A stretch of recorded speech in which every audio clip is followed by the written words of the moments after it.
Hey, what's up, everyone?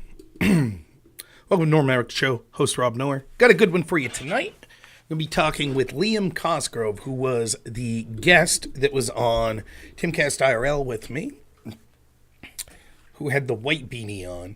So I guess that means he's like the good cowboy, and Tim with the black beanie was the bad cowboy.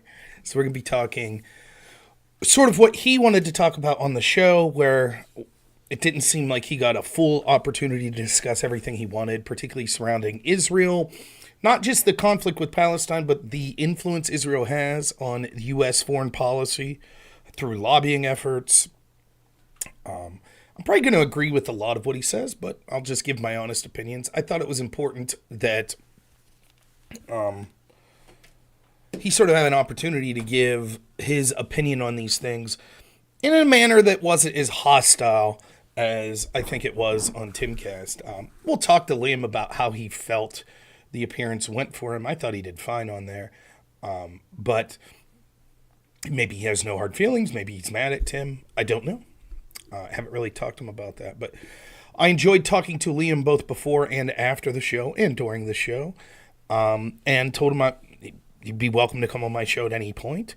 And I thought it'd be a great opportunity to have him come on and discuss sort of what he wanted. Thanks, Hoser.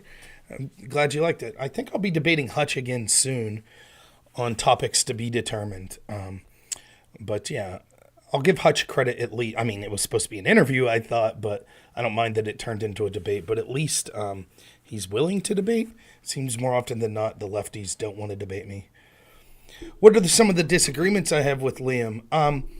I think that primarily,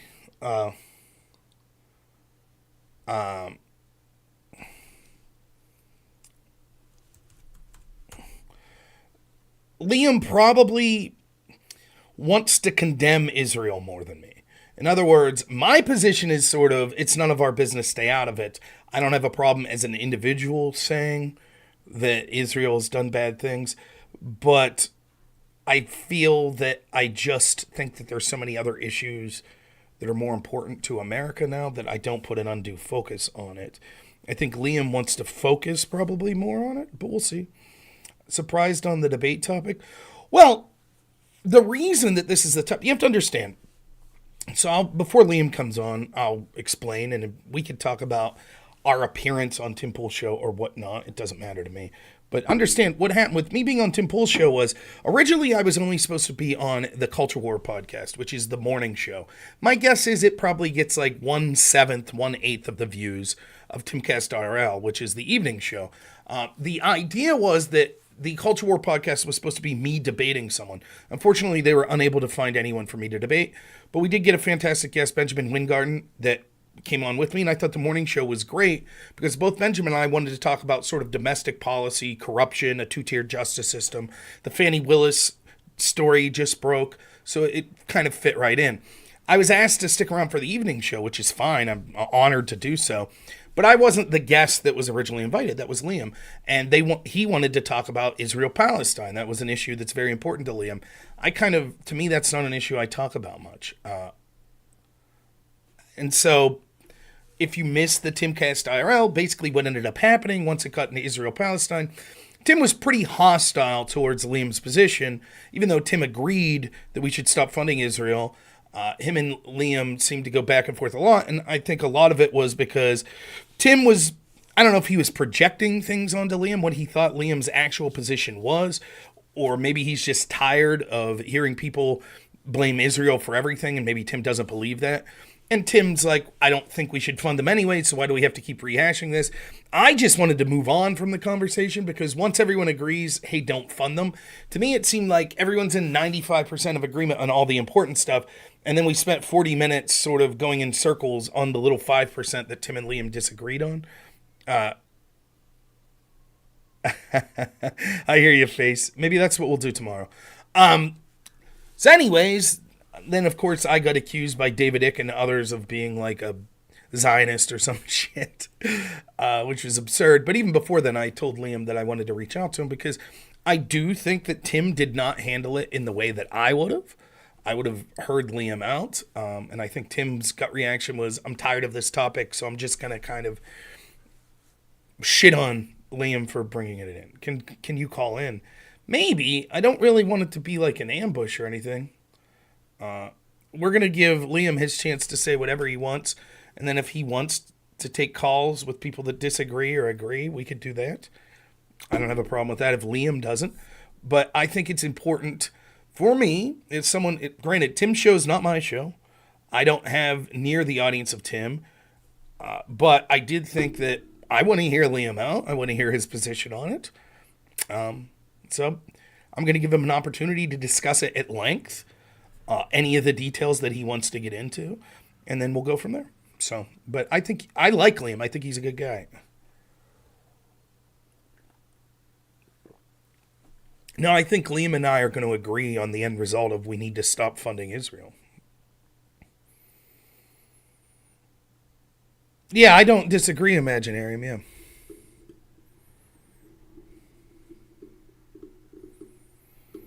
Right, Tikadu. I think that's true as well. It's one thing to say, it's like, yes. So we'll see. But again, I don't know how meta Liam will want to get, how much he'll want to talk about being on Temple specifically versus just the topic of it. It's totally up to him.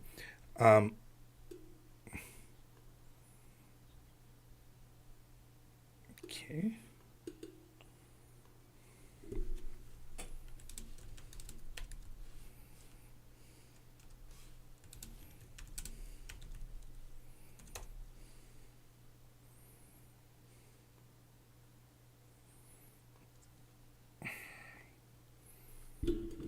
But that's the plan. So he should be on here shortly. And then, yeah, maybe we'll talk about other topics as well. I know he had strong feelings on the TikTok ban bill, which isn't really a ban, but so. But yeah, I hope everyone's having a good day. I am. Is the dude from the commercials? Who, me? What commercial am I from? You go troll Jim Bob. Someone needs to do it. Yeoman's work, trolling Jim Bob. Well done. So, yeah, I'll have fun talking to Liam. I will. Oh, okay. All right. I think we're about ready to go. So give me a second. Okay.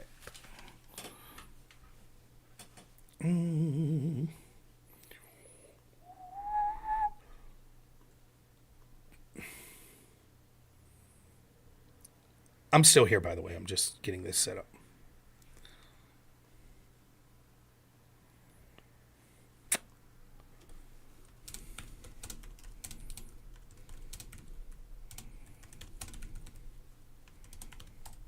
There we go. I think we're about ready. Movement within the GOP, referring to Republicans who oppose the proxy. What's up? Hey, can you hear me? I can hear a little bit of an echo, but I got you. Sorry, one sec. No problem.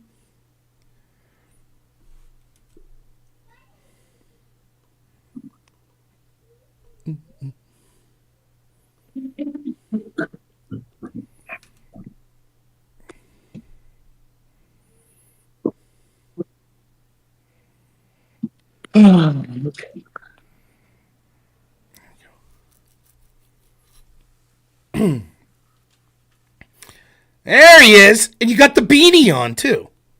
I got the same beanie. Am I on speaker? How am I now? You're loud, but that's okay. I could turn you down from here, but you sound. I'm loud. Yeah, I can. The thing is, I can't hear you. Hold on, I gotta get speakerphone. Okay, I think you should be good now. I can up my volume too if you need. Oh, there we go. All right, you sound good. All right, can you hear me? Yeah, I can hear you. Okay, you sound good in my end. Blur the background in this thing. Yeah, whatever. This is fine. Yeah, you look good. Let me up you just one more second. We'll get started. So we're already live, but my shows, we're not as high tech as Tim's show, so we don't have to worry about. Okay. Thanks for coming on. I really appreciate it. I hope everything's been going good for you in the past couple weeks. I know we haven't talked much, but yeah, no, I've been good. I had a little ski trip with the family, and am back now, getting ready to move back to DC and do some more reporting. Which I got a chance to do before we met. And I got that video on Tucker, which was cool. So I'm actually leveraging that Tucker clip and trying to get some jobs right now. I mean, I have my freelance job with the Gray Zone, but I'm looking to get a more formal job. So we'll see how that pans out. No, that's fantastic. I didn't know how long I had you tonight. I thought if we talked about more than Israel, we could talk about the TikTok bill, and I wanted to show the audience that clip. I don't know. Sure. So I'll just start with sort of how we got to this point. Like I was explaining to the audience, I was supposed to do Tim's morning show. He asked me to stick around for the evening. I met you before the evening show. We talked about Israel-Palestine a lot. We went on, I don't know how much you want to get into like the behind the scenes, but Tim was pretty antagonistic to you supporting or being against the TikTok bill. And so before the show went on air, there was a lot of antagonism. I wish that was on air. Yeah. Cause that was honestly a fun debate as well. And sadly we didn't get to the root of it. Yeah. But I wish that was on air just because I'm sure it would have been entertaining. But yeah, I was, you and I, like, people were like, people were kind of aggressive towards you and Tim in the follow-up, which I thought was unwarranted, particularly towards you, because you were kind of playing the role of moderator and trying to reach some common ground, which I appreciated. The TikTok stuff was funny because Tim kind of has this position on the TikTok bill of like, oh, Thomas Massey and Rand Paul, and Tucker Carlson, they didn't read the bill, and they're like claiming it can ban news sites, which is total bullshit. My read of it, so he was kind of being like, oh, they didn't actually read the bill, which could be fair in the case of like Tucker Carlson. I think Thomas Massey definitely read the bill, but he thought they were misinterpreting to mean what it didn't. And so I pulled up the bill and I was like, well, Tim, what do you think of, well, I guess he's correct that it's not banning, you're forcing the sale. Divestiture, yeah, which is not too different because once it's owned by different people, I mean, okay, you can sell it to like-minded people, assuming they'll buy it. But if it's run by different people, it's essentially a different organization, and you've banned the first organization. That didn't really seem to be his problem. He was more saying like, oh, it can't ban any news site. It's got to have 1 million plus a million monthly active users or something, and people have to be able to post and share videos. But the posting and share videos actually was only one user has to be able to post and share videos, which could be, the administrator of the site. I mean, that's one user right there. So it could be a news website as long as it gets 1 million monthly visitors, which is really not that high. Right. Per month. So listening to you were on the side of being critical of this bill because you were looking at it in my default position, which is I hesitate to give the government any powers over sort of any form of speech. Because what happens is they always use those powers in the most authoritarian way. So if we give them the ability to make TikTok divest the ownership, what's to stop them from making Elon Musk divest from X or Breitbart? And these are the points you're bringing up to Tim. The parts that I could have pseudo-agreed on, I don't want to say agreed, but I thought that were interesting that Tim was bringing up, was one, I didn't read the bill, so I hesitate to say exactly, like, while you two were talking about it, I don't want to weigh in definitively until I read the bill. Secondly, Tim was saying that some of the people on X were posting things from another bill that weren't in this bill, and that may very well be true, but the problem is, that doesn't discredit your position, right? Because that's not what you're doing. So even if Tim's right that whether it be Tucker Carlson or some rando X user is putting parts from another bill, that's not what you were doing. You were specifically bringing up on your phone, showing him like, this is the language of this bill right here. The other, I'll say real quick and then I'll leave you respond. The other thing, and this position made no sense to me, listening to Tim, and of course I wasn't involved in you two's discussion, but I didn't understand. It seemed, you correct me if you think I'm wrong, I'll try to steelman his position. His position was that there was a case going back a decade where there was a website that was owned by someone, and basically there was a decision reached by the Obama administration, I believe, to basically shut this guy down using some sort of like, it seemed like some nebulous like war power or terrorism act BS that they were able to use. And so Tim's position was this: if they could already shut all this stuff down, if that's what they wanted to do, Joe Biden could snap his fingers and say it's a matter of national security and shut Breitbart down and shut X down. But that's hardly, like, I don't understand that argument. That seems like, because to me, the counter argument to that would be like, yeah, but why would you give more legitimacy to that? You're right. Theoretically, Joe Biden could send his Secret Service in to arrest any American at gunpoint right now. They could do that. The problem is, if they abuse that power, then there's a chance that the American people see this and they're like, wow, this is authoritarian. If you have Congress sign a bill that basically gives cover to, hey, they could shut down any media organization they want or forced divestment, etc., that seems to be a really bad idea. So I didn't get... It's sort of an argument I hear a lot, which is like, well, if you're right that the government will be corrupt, they could already be corrupt. So we might as well give the government more powers, because if they were going to be corrupt, they already were. And I'm unpersuaded by that argument. Is that basically what you felt, Tim? To me, that's what Tim's big argument was. Yeah, that was one of Tim's counterpoints, was that example that you gave. And again, I wish this was on air so people could dissect it. Where it differs, where it wasn't exactly his argument, is that was his argument. It's like, oh, they can already do this. Why are you freaking out? And I totally agree with you. Why would you give them more ground to them? His position was that we're actually not ceding more ground to them because of this bill is actually very well written and it's very specific in what can be banned. And But I think on that, he's just incorrect. And maybe there were people sharing stuff that wasn't the bill, but it wasn't Thomas Massie and it wasn't Justin Amash and people like that. Right. Where he thought they were misrepresenting it is they were showing this screenshot, which is by far the most problematic section of the bill. It says we can, what's a covered website of something we can ban? And the last category is, someone who's at the direction, quote, direction or control of a foreign adversary. That's the problematic line, because the government can deem anybody's at the control of Russia or China. They said this about Zero Hedge at the start of the outbreak of the Ukraine war. There were all these anonymous leaks from, the Pentagon and the CIA to New York Times and stuff that said, we think that, Zero Hedge is intentionally putting out Russian propaganda. And so the government claims this kind of shit all the time when it's not true. So if the criteria is, they're just at the control of, they're not even based in the country of the foreign adversary, then obviously that leaves a bunch of discretion up to Biden. So that's where I think Tim was wrong, that it was ceding more ground. He didn't think it was. I would have loved to have that debate. The other debate, the kind of probably more important debate, is whether TikTok should actually be banned or not. Right. And Tim was very much in favor of banning TikTok because he thinks it's a Trojan horse that China can convince people to become communist or whatever. He also just thinks, I think, it's kind of degenerate and that kids shouldn't be using it. I agree. I mean, I think all social media is kind of degenerate in a lot of ways.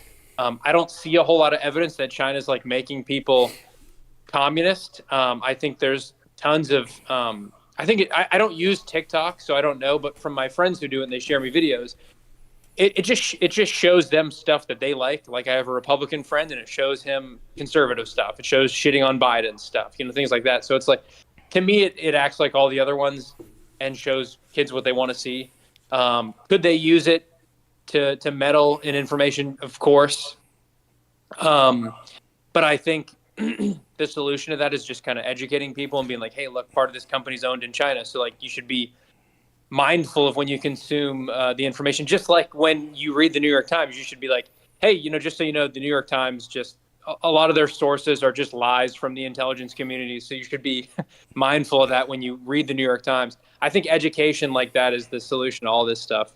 Right. I totally, one of the questions now, I think, as we'll get to when we get into Israel-Palestine, and I know this from talking to you before we were on Tim's show, one of the mistakes I think people make is they assume if they have a problem with one side of a conflict that the other side must be good. So if you look at how corrupt Zelensky is or how corrupt the Ukrainian government is, then people assume you're pro-Putin. No, I don't like Putin either. I assume he is corrupt as well. In fact, I know he's corrupt as well. The same is true here.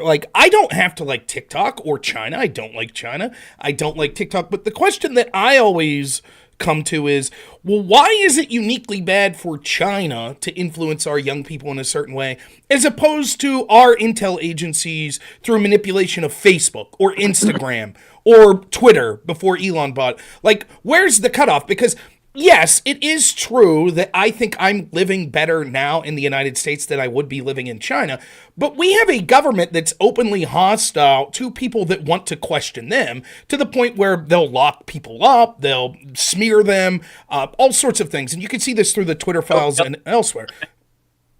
Oh, what was that? If it gets real bad, they'll kill them. That's right. And so the question is, like, do I not think that there's a concerted effort to sort of, for lack of a better term, indoctrinate children through social media platforms owned by the United States like Facebook or Instagram? Of course, you could make that argument as well. So, and these questions, this isn't a unique question on this subject to me. I go back to Russiagate, right? And there was this big hubbub, they still say that there was Democrat senators saying it was an act of war, that Russia, a place called the Internet Research Agency, spent $50,000 on Facebook ads that supposedly were pro-Trump. Now, the truth is, half of those ads weren't seen until after the election. Half of those ads were pro-Democrat causes, like Black Lives Matter, LGBT causes, etc. But the question I had is, well, why is it uniquely bad for Russia to do that as opposed to Facebook itself meddling in our elections, right? Because to me, the idea of a foreigner meddling in our election, the hypothetical problem with that is, well, a foreign country would have their own interest at heart and not the interests of the American people.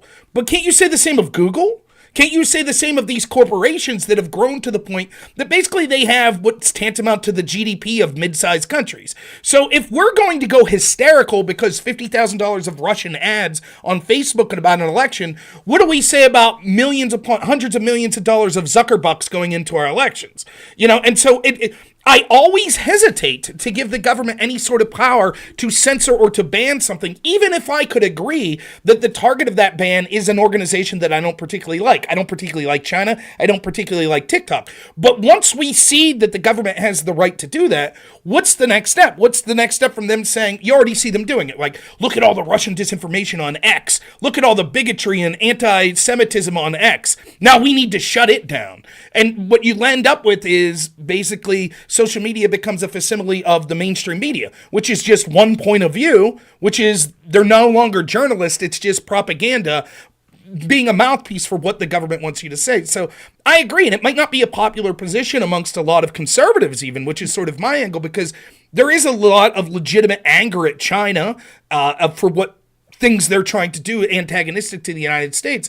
But for me, I don't see enough to ban TikTok, and I certainly was not a fan of that bill, nor would I be a fan of an outright ban. Yeah, and I think, funnily enough, like I actually welcome, like I'm open to the fact that China's manipulating TikTok, but I kind of welcome the competition in the manipulation space away from our intel communities. I like, because our media is just so captured. Some of it's organic. I mean, like because I've worked closely in the media, and I can just tell from being inside places like the Epoch Times, which is kind of a right wing. Mm-hmm. People know it. There are a lot of just kind of like stupid people in there who align themselves with the DoD and the State Department and the CIA just because it's one, they're afraid to speak up and cause a fuss. Two, they've just, the types of people who are indoctrinated into that way of thinking do well in DC. They get the access, they get the interview quotes from the politicians and the insiders. So there's some of it that's just organic, but our media has just been so entwined with the intel agencies that I welcome someone like China to come in, and maybe they'll push something socialist, which I don't like. I mean, I'm a huge libertarian. But at the same time, the Chinese government interests are at odds with our intel agency's interests. And so it's sort of like an enemy of my enemy thing, where it's like at least on TikTok you might be able to, even though they banned the Osama bin Laden letter, which would have been in their favor to leave that up because it was U.S., but they didn't. But you'd get things like that, potentially. You'd get things like, oh, look at this criticism. They might leave up some criticisms of like the CIA that the New York Times would never publish, which is actually could be healthy, if it's true information, or some conspiracy, like 9/11 conspiracies and things like that, where there was potential U.S. or Israeli involvement. Like, so I welcome it if China's going to leave that sort of stuff up, where it's going to be absent from our social medias and legacy media. Then I welcome it, at least partially. But again, I think the solution is really just like, educating people and showing people how to critically think and vet your own information. Because it's a hard thing, it's time consuming, but if you really want to learn the truth, and the truth is often the most interesting, often the truth is much more interesting than the conspiracy theories. So yeah, plenty of conspiracy theories are true, but I mean, often the truth is more interesting than fiction, whatever the phrase is. Yeah. So on that line, sort of on this, but right before, just to finish this up before we talk about Israel here, hopefully this plays through. So I put the clip up. I don't know if everyone saw this. So literally, like right before we went on Timcast, an actual clip of Liam went viral. He's the person that you're going to hear ask Dan Crenshaw this question here, and it has to do with sort of the U.S. intel's meddling in sort of social media and things like that. So I hopefully this comes through for everyone. I'm going to play this clip, and the person you hear asking the question that's holding the microphone here is going to be Liam. If I get it to work. Access to everything TikTok has, which means data on all Americans, and with data and with access to your app that you're addicted to, you can vastly manipulate an entire population, which the Chinese have done already. Are you worried that our intelligence agencies are doing the same thing domestically? Am I worried that I know that they're not. They're not manipulating Americans? They're not controlling the flow of information? Yeah, did you have some evidence otherwise that you'd like to share? I mean, okay. Before the 20... Any serious questions? So ByteDance were to say Congressman, you asked for an example of the U.S. intelligence agencies meddling in our information. What about before the 2020 election when 50 members came out and said the Hunter Biden laptop was Russian disinformation? Does that count? No, because I mean they were retired. They were retired, but the FBI had the laptop for over a year. There's nothing even close to what TikTok. Access to everything TikTok has. Were you able to hear that, Liam? Did it come through for you? Yeah, no, I can hear it. Yeah. Yeah, go ahead. No, I was just going to say, like, what strikes me is sort of you can always tell when someone's full of it because he asks you for an example and then doesn't even give you a chance. You immediately start to give an example and he moves on. And he knows, it's a telltale sign that he knows. Now, he could theoretically make the argument that he's trying to make at the end there. Okay, they did that, but that's not the same. I disagree. I think it's probably more egregious, you could argue, what the U.S. intel agencies do in various ways. But yeah, I mean, props to you. Very few people actually confront Congress people like that. Against the established narrative. And what did you think of that interaction? I mean, clearly the most interesting clip is him just immediately, without even thinking about it, saying, what are you talking about? I know that they're not manipulating in our information. And he said, I mean, I initially heard that and I was kind of like, wow, is he really just like that stupid and like kind of like the standard Boy Scout, America's great? Because I've actually had interactions with him before where I was asking him about our involvement in Ukraine and kind of how that war started. And he cut me off at one point. I don't think we ever published this, but he cut me off at one point. He's like, so everything's America's fault then, is it? And I'm like, well, no, that's not what I'm saying. I'm just talking about we do have an impact and we meddle in countries and that has blowback and things like that. But so, yeah, at first I was kind of like, oh my God, is he that dumb that he just like genuinely thinks they're not meddling in our information? But then when you rewatch it, like towards the end of the clip, I asked him about the Hunter Biden laptop thing, and he did at least know that they were retired. So I guess he acknowledges that they were lying, but he's like, yeah, those guys were retired though. So he's clearly not like so oblivious. Like he knows kind of like what went down with the whole Hunter Biden laptop thing. He knows that, I guess, the good rebuttal to have as well, they were retired. Which is a garbage excuse, by the way, because there's this, as you know, there's this sort of revolving door that goes from like our military, our intel agencies, then goes to work for sort of private, military industrial complex like corporations like Raytheon or other NGOs or to the media, and then they'll revolve back to governmental positions later. So the idea, like, yeah, you're going to, for plausible deniability, you're not necessarily going to have Christopher Wray come out, the head of the FBI, and say, yeah, this is Russian disinformation. What you're going to do is have a bunch of people that the media points to as experts because they were former intel. So they have their cake and eat it too. When it mattered, when it influenced the election, they made the media and Democrats in Congress made it sound like these former intel officials were people with their fingers on the pulse that are still connected to the intel agencies, right? And then as soon as it comes out it's a lie, they're like, oh, they're just private citizens. They could say whatever. That's not involvement. And it's clearly not the case. They do this all the time.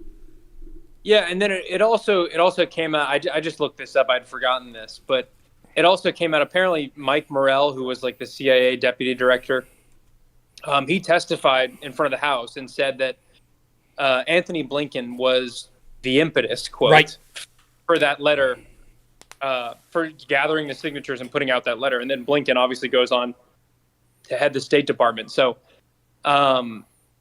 you know, you could argue, oh, Blinken wasn't in there yet, but it's like he then joined the administration as a result of his candidate winning because you were, you know, censoring stuff about that candidate. So it's, yeah, and it is BS. I mean, I think John Brennan might have been one of the guys on that letter, and it's like when you're as high as John Brennan, it's hard to imagine you ever actually retire from that's from true. Kind of And world. we can see through the Twitter files and many other. What people need to understand about the Twitter files is those are files through one social media organization. We haven't got access to the Facebook files or the Google files, right? Like what we could see just from the small snippet is the Twitter files is you had all of these government agencies, including the FBI, CISA, that were actively reaching out. And what they were doing was they weren't saying, take this down or we're going to arrest you. They were saying, like, we'd really like if you take this down. And meanwhile, their cohorts that are Democrat politicians are going out there publicly saying things like, all of this disinformation's on Facebook. Maybe we need to bring Zuckerberg.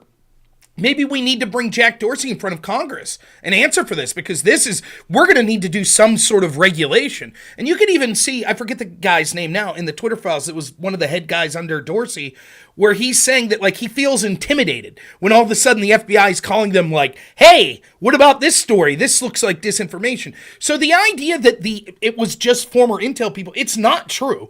And that's just what's been made publicly available. Who knows what's going on behind closed scenes? But it is either, at best, it's naive. At worst, it's a blatant lie for someone like Dan Crenshaw to claim that our intel agencies aren't putting their thumb on the information that we're able to see through social media. Yeah, I mean, I think it's probably both. I think it's naive in that, like, I think he's a true believer.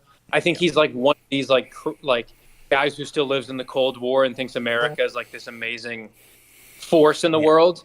And then I think too, yeah, he knows he's bullshitting, and I think you're right. That's probably why he cut me off and was like, "Okay, guys, any serious questions here?"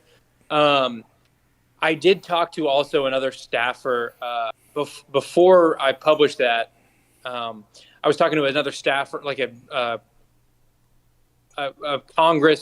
congressman staffer, and they were saying apparently it's like an open secret. And I actually, Alex Stein 99 DM'd me about it afterwards, and so apparently it's like. From multiple sources, it's just an open secret that Dan Crenshaw like cheats on his wife all the time. So what this staffer said is like, this staffer was just like, yeah, to be honest, I just think he's compromised. I think he's slept around so much that like everybody has dirt on him, and you know, so he's now a puppet of the intel agencies. I don't know if it goes that far. I mean, I definitely believe, you know, that he's been sleeping around. All my interactions with him is that he's a total asshole. Yeah. And he seems different than like when you saw clips of him when he was running for Congress, right? And it reminded me a little of me, not in that I act like Dan Crenshaw, but when I ran for Congress, it's amazing to think like when you're running against a bunch of other people and you're in some banquet hall at your local, you know, some small city or some small town, and you're talking with, there's 6 other people on the stage with you. Like that was sort of Crenshaw, I think, talking more idealistically before he was a congressperson. When you look now, and, you know, I do think that they're, you know, I can't speak to whether or not he's compromised, but think of how it would work if you were. It's not that you feel like well, I'm selling my soul. I believe X, and now they're making me say the opposite of X. You rationalize it, right? Yeah. You're like, well, okay, maybe this isn't exactly what I think, but it's on the vein of the right thing, and I could do all this other good while I'm still in Congress, and I don't want my wife hearing this, so I'm not really a bad person. I'm just doing, this is how the game works, and I have to play it. And before, again, I don't know about individuals, but I'll say this. I hear so many people on the left, when you talk about the potential of Congress people being compromised, they're like, that's absurd. Remember, the official story when Russiagate first came out was the Steele dossier. Remember what the big story was? They found this pee tape. Russia had this tape of Donald Trump getting peed on by hookers, and they called that compromat. That Russia was going to use this to compromise Trump. And so the reason Trump may not be as hard on Russia as others is because he was filmed doing sexually compromising things. If the left believes that that's a possibility, which turned out that was garbage, but if they believe that could be a possibility, why wouldn't that work with our Congress people? And, particularly when you hear more heinous stories like those of Jeffrey Epstein and allegedly having ties to Mossad and the CIA, filming people in compromising situations, think of the power that would have. And we know that if you read of stories of the Cold War, the United States intelligence completely admit, yes, this was something that, the KGB used to do. They tried to get Americans in compromising situations, of acts of infidelity, or back then where, being homosexual could drum you out of public life. They would try to get evidence that you were possibly gay, and then that was used as a compromising material to make you do. So I don't dispute. I love Alex. I think Alex Stein's hilarious. He's a friend of the show for sure. So he's probably has his finger on the pulse of it. But whatever it is, there's something off about Crenshaw from where he started. Alex knew one of the girls, and apparently she doesn't want to go public about it, but I was asking. But I told him independently that I heard it. He's like, yeah, I know one of the girls. So it's 100% true. Yeah. But yeah, in terms of members of Congress being blackmailed, that's 100% true. The whole Epstein thing revealed that. I don't know I forget if there were any specific members of Congress, but yeah, like you said about the, it used to be just a gay thing. It used to be that was J. Edgar Hoover. Right. His whole thing was he had all these dossiers on people and knew who they slept with and what they were into, and he would use that to blackmail people. There was also Denny Hastert, who was he got busted for Speaker of the House. He was Speaker of the House for many years, a very high guy, as high as Nancy Pelosi. And he was apparently a massive pedophile, a really time one. And I got to look into that again. If people go and listen to Martyr, he was convicted, so he was. So it's not even an allegation. It's You also wonder when they finally get convicted, it's why did he get convicted? You know what I mean? Did he fuck up? And then so Well, yeah, not to be conspiratorial, but you have to wonder about the P. Diddy stuff. All of a sudden now they're going after P. Diddy hard, and they got drone footage of the raid on his house and stuff. And it's why release this now? What is it about this uniquely?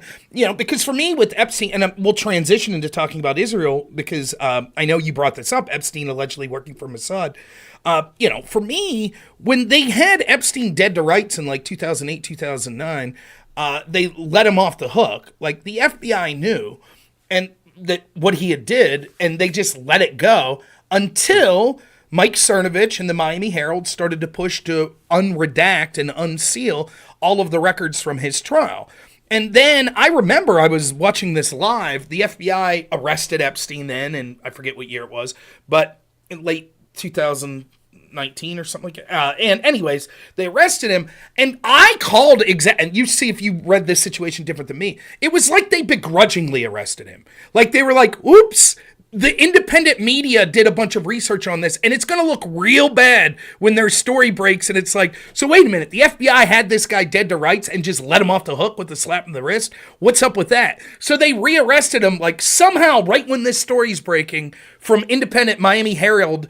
Now they're going to, they just found new evidence 12 years later, all of a sudden? And then, of course, predictably, what should be the most important prisoner in the world, given the connections that he had, he kills himself himself in a basically unsecure location while 2 guards fall asleep, while 2 cameras malfunction.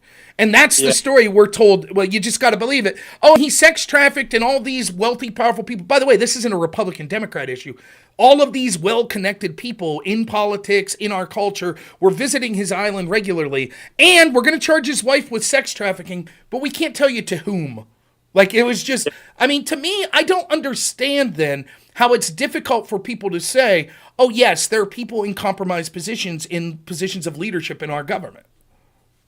Yeah, and it'd be fascinating to get to the bottom of that. I mean, that's why I wish we had journalists over there. Hopefully, I can do a little bit of that. But I mean, it would just be that's the thing is there are hordes of journalists in DC.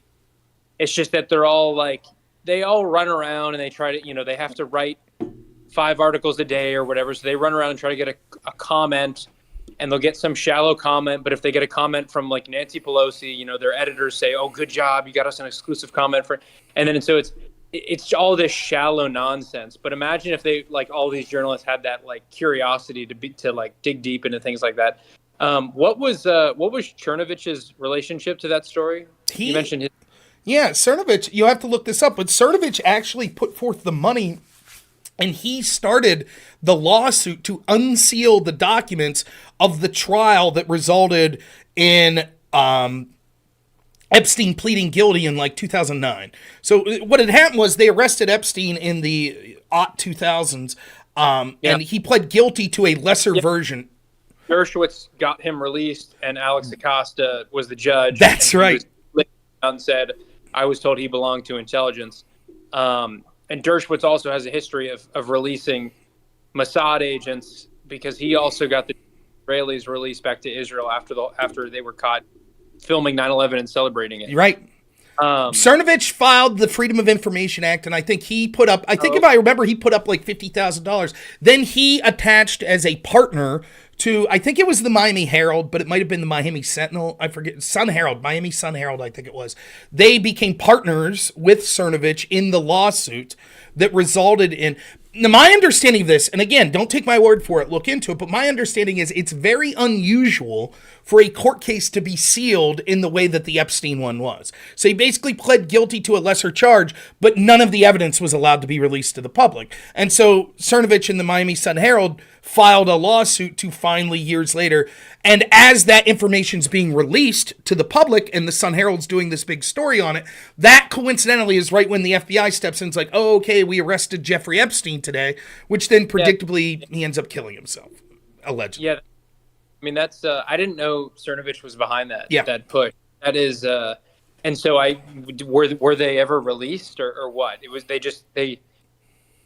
did like the end of Cernovich's lawsuit. Did they ever get any? Yes, I believe those FOIs were released. The Freedom of Information Act requests, I believe they were released, and that's where we started to see. It didn't name the victims, but that's where you see a lot of the testimony of the victims saying, "This is exactly what happened to me on this island. This is how I was trafficked, etc., etc." But a lot of those stories, there were allegations and rumors, but that's when you started to see the testimony that was actually released in that trial was made public. But it's very, when you look at the Ghislaine Maxwell case, it's very similar. That it was behind closed doors, that we had to fight tooth and nail to sort of get a lot of the information that came out in that trial. So it's very unusual, to say the least. And the connections, for me, I don't know. I'll ask what you think about this. I have a difficult time explaining stories to people that are regular 9-to-5 workers in my area of the woods. So I like talking about things like the Burisma scandal with the Biden family and, all of these problems that went on to Ukraine. That's a hard sell to some guy that's farming, that wakes up at 7 a.m. and he's out farming, or it's probably 5 a.m. out farming. That's too many names. They don't get it. Epstein's story is very simple to understand. Powerful guy is sex trafficking minors to other powerful people, and they're keeping it all hush-hush. And they're using that to sort of control the direction of our policy, because now that we got you on tape, you're going to do what we say. That's easy to understand. And that, to me, is why arguably the suicide of Jeffrey Epstein and the subsequent burying of that story by our media arguably is one of the most grotesque journalistic malpractice situations I've ever seen. Because to me, if they would have done their job and dug into this, this is a story that average people would understand. And it could have massive implications on how people would view our government. But they don't want to do it because they're not journalists. They're mouthpieces for the powerful. And so they have no interest in releasing this information. Yeah, and when you try to, you get fired or you get squashed, like that Amy Roebuck clip where she was talking about, oh, we had everything and it just came from on high. It randomly got squashed.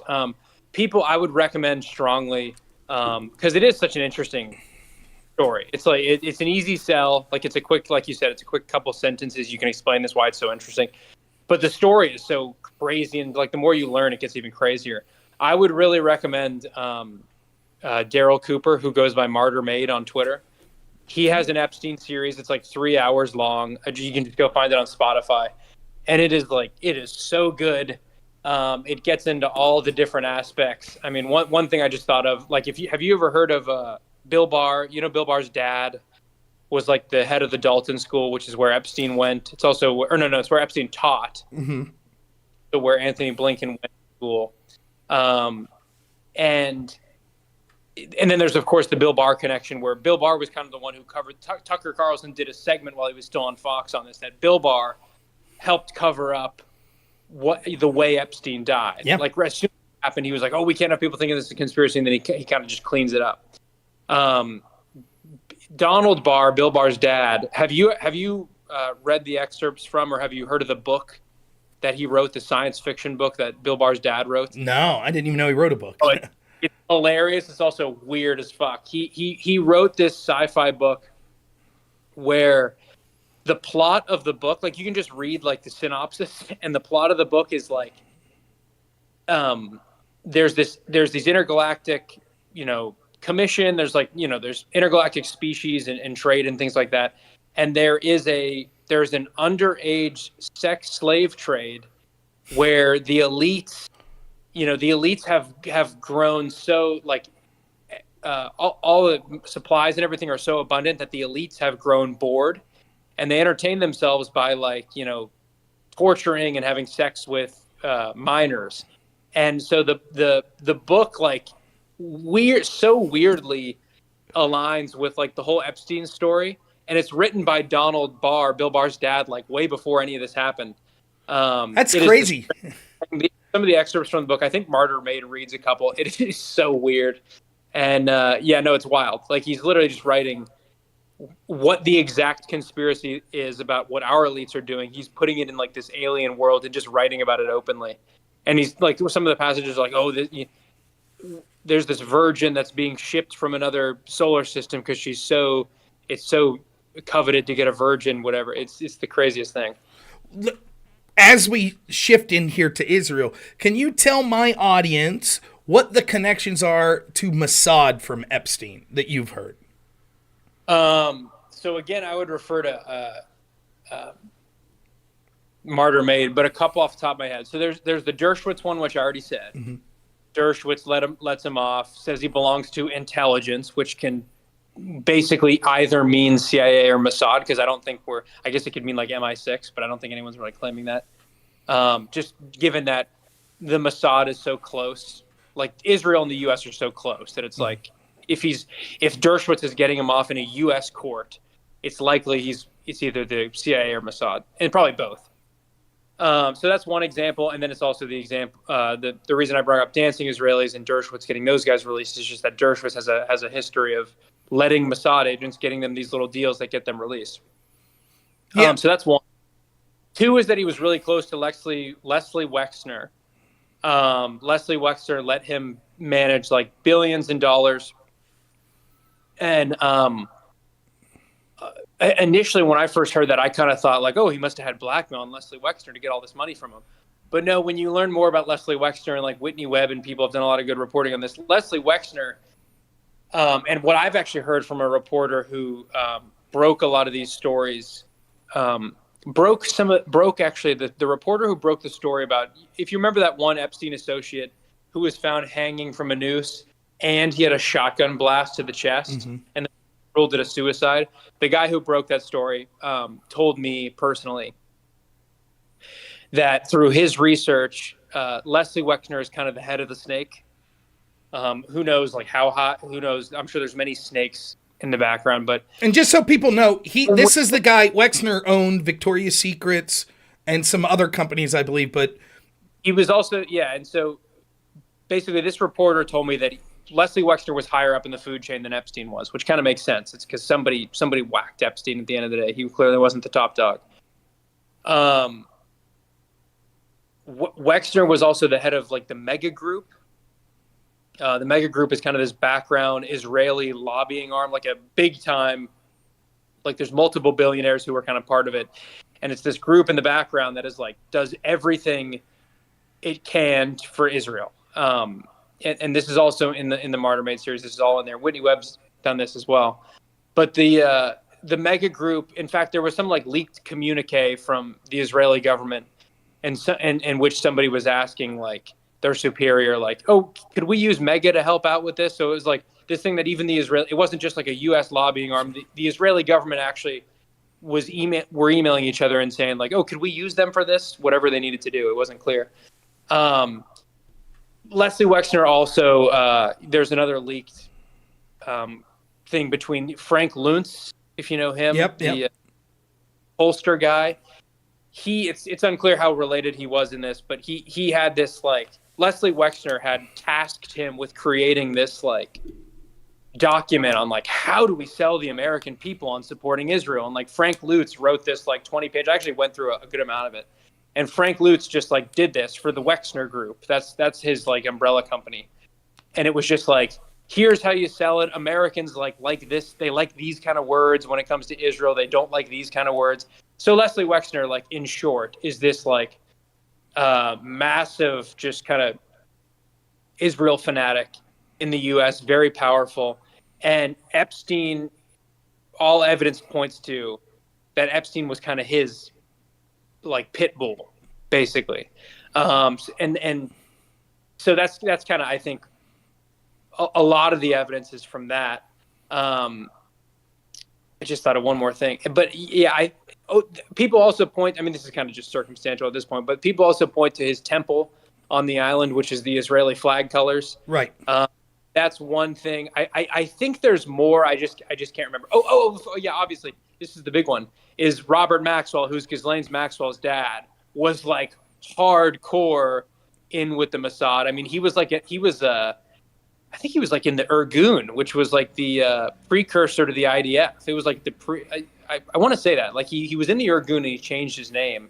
So he was doing arms trafficking for the Israeli government early on too. Like he got them a shit ton of weapons, and throughout his career, he was like a huge asset to the Israeli government. And then when he died, they gave him like the highest. I think they kind of did it in secret, but the Israeli government gave him like the highest burial that they give to anybody.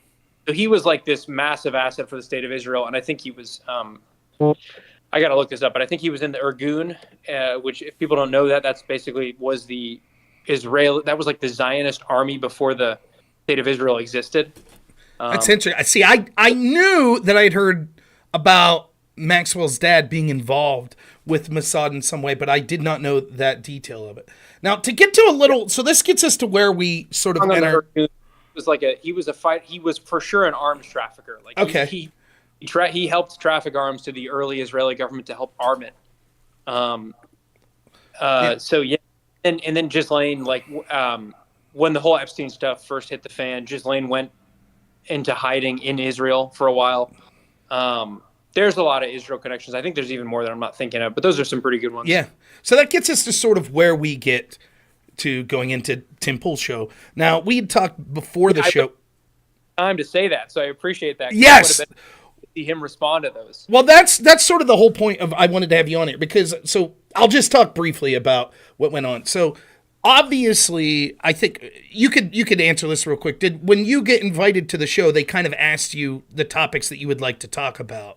No. Is that? Oh, they didn't. Oh, well, that's what they asked me in the morning. So I didn't know if that's. Well, you're on Culture War, right. So I think that's a bit more targeted. No, No, I didn't mind. I knew I'd have to. I knew I'd have to shove it in there. Well, that's not. It's clear from talking to you. Yeah, it's clear from talking to you beforehand. That's something that you really wanted to talk about, and we talked about my belief, and I still stand by this. I think there are two issues that we're looking at here, and I think that you would agree with me. There is this specific conflict that we're looking at, and whether or not Israel's committing war crimes, if they're prosecuting this conflict, if Hamas has done war, like the actual conflict on the ground now. Then there's this separate conversation, which I think is worth pointing out, of Israel's influence historically on U.S. policy, right? And so, for example, you could say, hypothetically, that you think Israel's in the right now in this conflict, but Israel still has historically had way too much influence on U.S. policy. That would be a potential position you could have. I think that you were interested in talking about both of those points, in sort of the crimes that Israel, in your eye, has prosecuted here in the current conflict, and how much influence Israel has had in a negative way, which I would agree with that, in U.S. foreign policy and U.S. policy historically. The problem is, I think that Tim shares my belief that we should just stop funding all of these people, stop funding Ukraine, stop funding Israel, don't fund Palestine, etc. But I don't know what the situation was. My guess is that he has been dealing with a lot of people that, and I know this from talking to you beforehand, that would use this as an excuse to be purposely anti-Semitic. So, like, I don't like my Jewish neighbor because of, AIPAC, and they're donating too much and what Israel's doing. Like, that's, clearly you would disavow that, and I don't even have to ask you to disavow. But, so I don't know if that's where Tim's coming from, or maybe Tim's getting sponsors of people that are pro-Israel in general. I don't know. But regardless, I did not think Tim gave you a really fair shake. I felt that Tim treated you as hostile, as someone that he was treating you almost as if someone that's like, the only thing you care about is Israel and you never want to talk about anything else, to which I thought the retort you had was perfect, which was like, well, the last time I was on here, we talked about Ukraine. We didn't even talk about Israel. So I don't know how you could... Anyways, the point being, my role on this was, I felt that I would have a far better chance. I wanted to move on from the topic because I thought we were sort of spinning our wheels, and I did not think, for two reasons, that focusing on Tim to try to move on would work. One was because he seemed more emotional than you. So generally speaking, the person that's more emotional probably isn't going to be thinking about it as rationally. And the other thing was, and I have to admit, it's Tim's show, right? And so it like you do, and I'm sure you felt the same way to some extent, especially because, and I hate to make it sound like this, but let's be honest, Tim's got a bigger audience than me or you. And if Tim wants to approach his show and it's his show in a certain way, who are we, right? We're going to give our opinions on the topics, but so I was like, hey, Liam, he already agreed on the most important thing. Maybe we should move on. Or here's sort of trying to make Tim's case in a way that was more conciliatory to move on. But by no means was my attempt to act like I thought that Tim was more right than you. I agree with Tim probably more in the idea of what he's espousing, which is stop funding all of it. Stop funding all of it. But I do not agree in the way in which he handled his disagreement, which I don't even know if it's a disagreement. That's the crazy part. Like, it came off as a disagreement, but I don't even know how much Tim disagreed with you. It was almost like he was annoyed to talk about the topic, and I didn't think that was right to do to a guest. So even though I would have asked you to come on at some point anyways, I thought it was important to let you talk about what you wanted to talk about without sort of being yelled at or accused of having some ulterior motive, because I think that deep down, you're someone who has, not because you have an axe to grind, not because you have some bias that means that the only country you care about is Israel, but you're someone who is libertarian leaning and has a problem with foreign governments getting all of this money from us and directing our government to do things that are beneficial to them and not the American people. And in your mind, you see Israel as the biggest offender of that historically. That to me is a completely defensible position. And I thought that you deserve a chance to make that case, because I think you could make two cases. I think you would argue that a lot of the action Israel's taken in this current war would be war crimes or would be things that you see as going too far. But you're also making this separate case that for years and years and years, Israel's been the beneficiary of U.S. welfare more than any other country, and they've sort of pushed the United States into conflicts, into wars, into decisions that siphoned money and labor out of the United States and the people of the United States to benefit them and other allies of theirs in the Middle East. So, I appreciate you being willing to talk about it as well. On your first point of like the moral case versus the America first case and the American sovereignty case, going into it, because I'd heard Tim use this phrase before, Israel derangement syndrome. Going into this, I was not ever even going to consider making the moral case, which you're right. I agree with the moral case. I think what Israel's doing is hugely immoral. But what concerns me even more, and it's the same thing with Ukraine. I mean, in Ukraine, it's actually a bit different, because in Ukraine, I kind of think all governments are immoral. Like, I think our government, the Ukrainian government, and the Russian government are all acting very immorally. Mm-hmm. In Israel, it's kind of just a massacre. It's not really a war. Like, I do agree that October 7th was immoral, but that ended on October 7th. You know what I mean? So what's gone on since then is just huge atrocities. But I knew Tim, like, it was going to fall on deaf ears if I made that case to Tim, which is why I wanted to focus actually on the America First aspect, which is that Tim is a huge America First guy. And I agree with him. We shouldn't be giving money to all these other places. But it's not only that we're giving money. Like, yeah, okay, taxes are high and a lot of that's going to Israel. The big thing is that it's all the indirect policy that is as a result of that, which is like, I think almost all of our wars in the Middle East have been a direct result of Israel. I'd have to go back and look at every single one, but I know all the big neocon ones under George W. Bush were specifically related to Israel. Scott Horton, obviously, people should check him out. You should have him on too. Scott Horton's great. But he loves to talk about like the clean break letter, which was this letter that the founding neocons wrote, I think before Bush was actually in office. But they didn't address it to the U.S. president. They addressed it to Benjamin Netanyahu. And it's like, here's why we need regime change in Iraq. It's because, and they had this ridiculous, like, Rube Goldberg idea of, like, what would happen, that it would somehow be good for Israel when really it just kind of aligned them with Iran.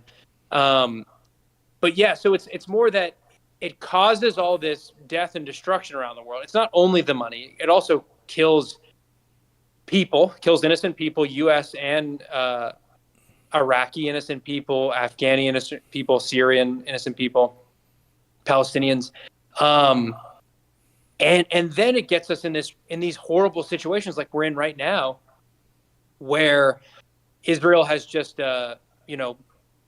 struck the Iranian embassy in Syria, and we could easily get pulled into that. Like if Iran launches a war against Israel.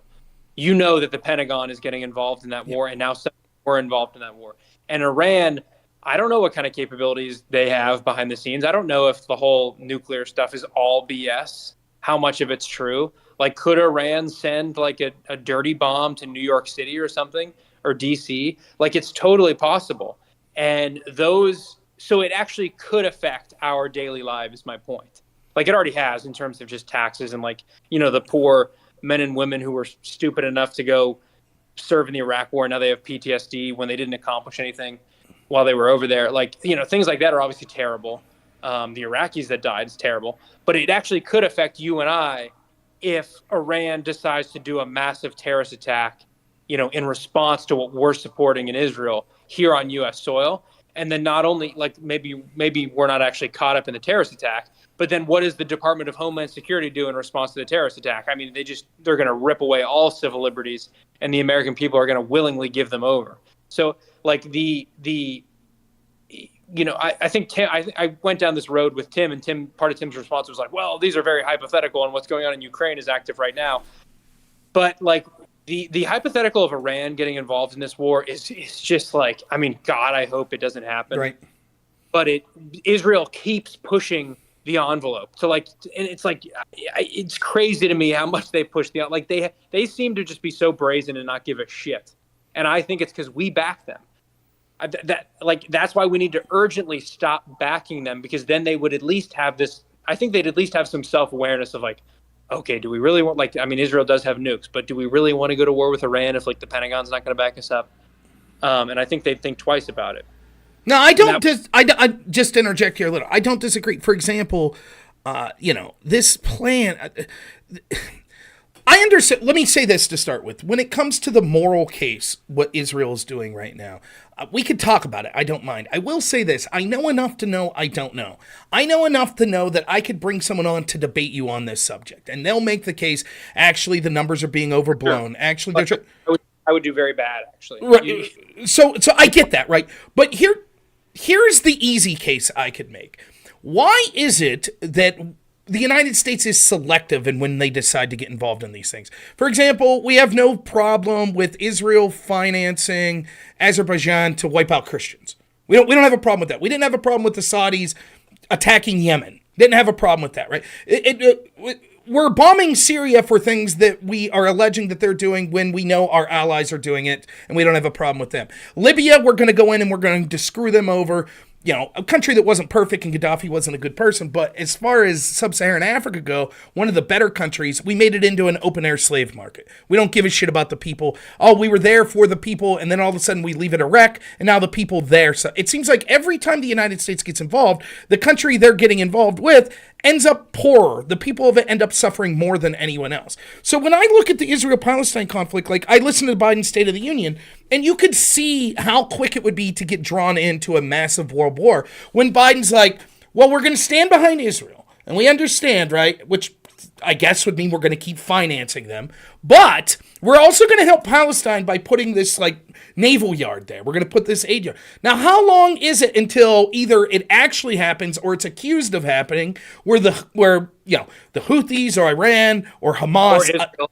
right. And then it could be Israel and blaming them. Whatever it is, that will predictably be attacked, which will then be used as the precursor for, well, now we have to get involved with our military. Now, and now it's not just a matter of helping Israel financially. Now it's a matter of we have to help them militaristically. And so for me, that's where my America First, my policy is quite simple.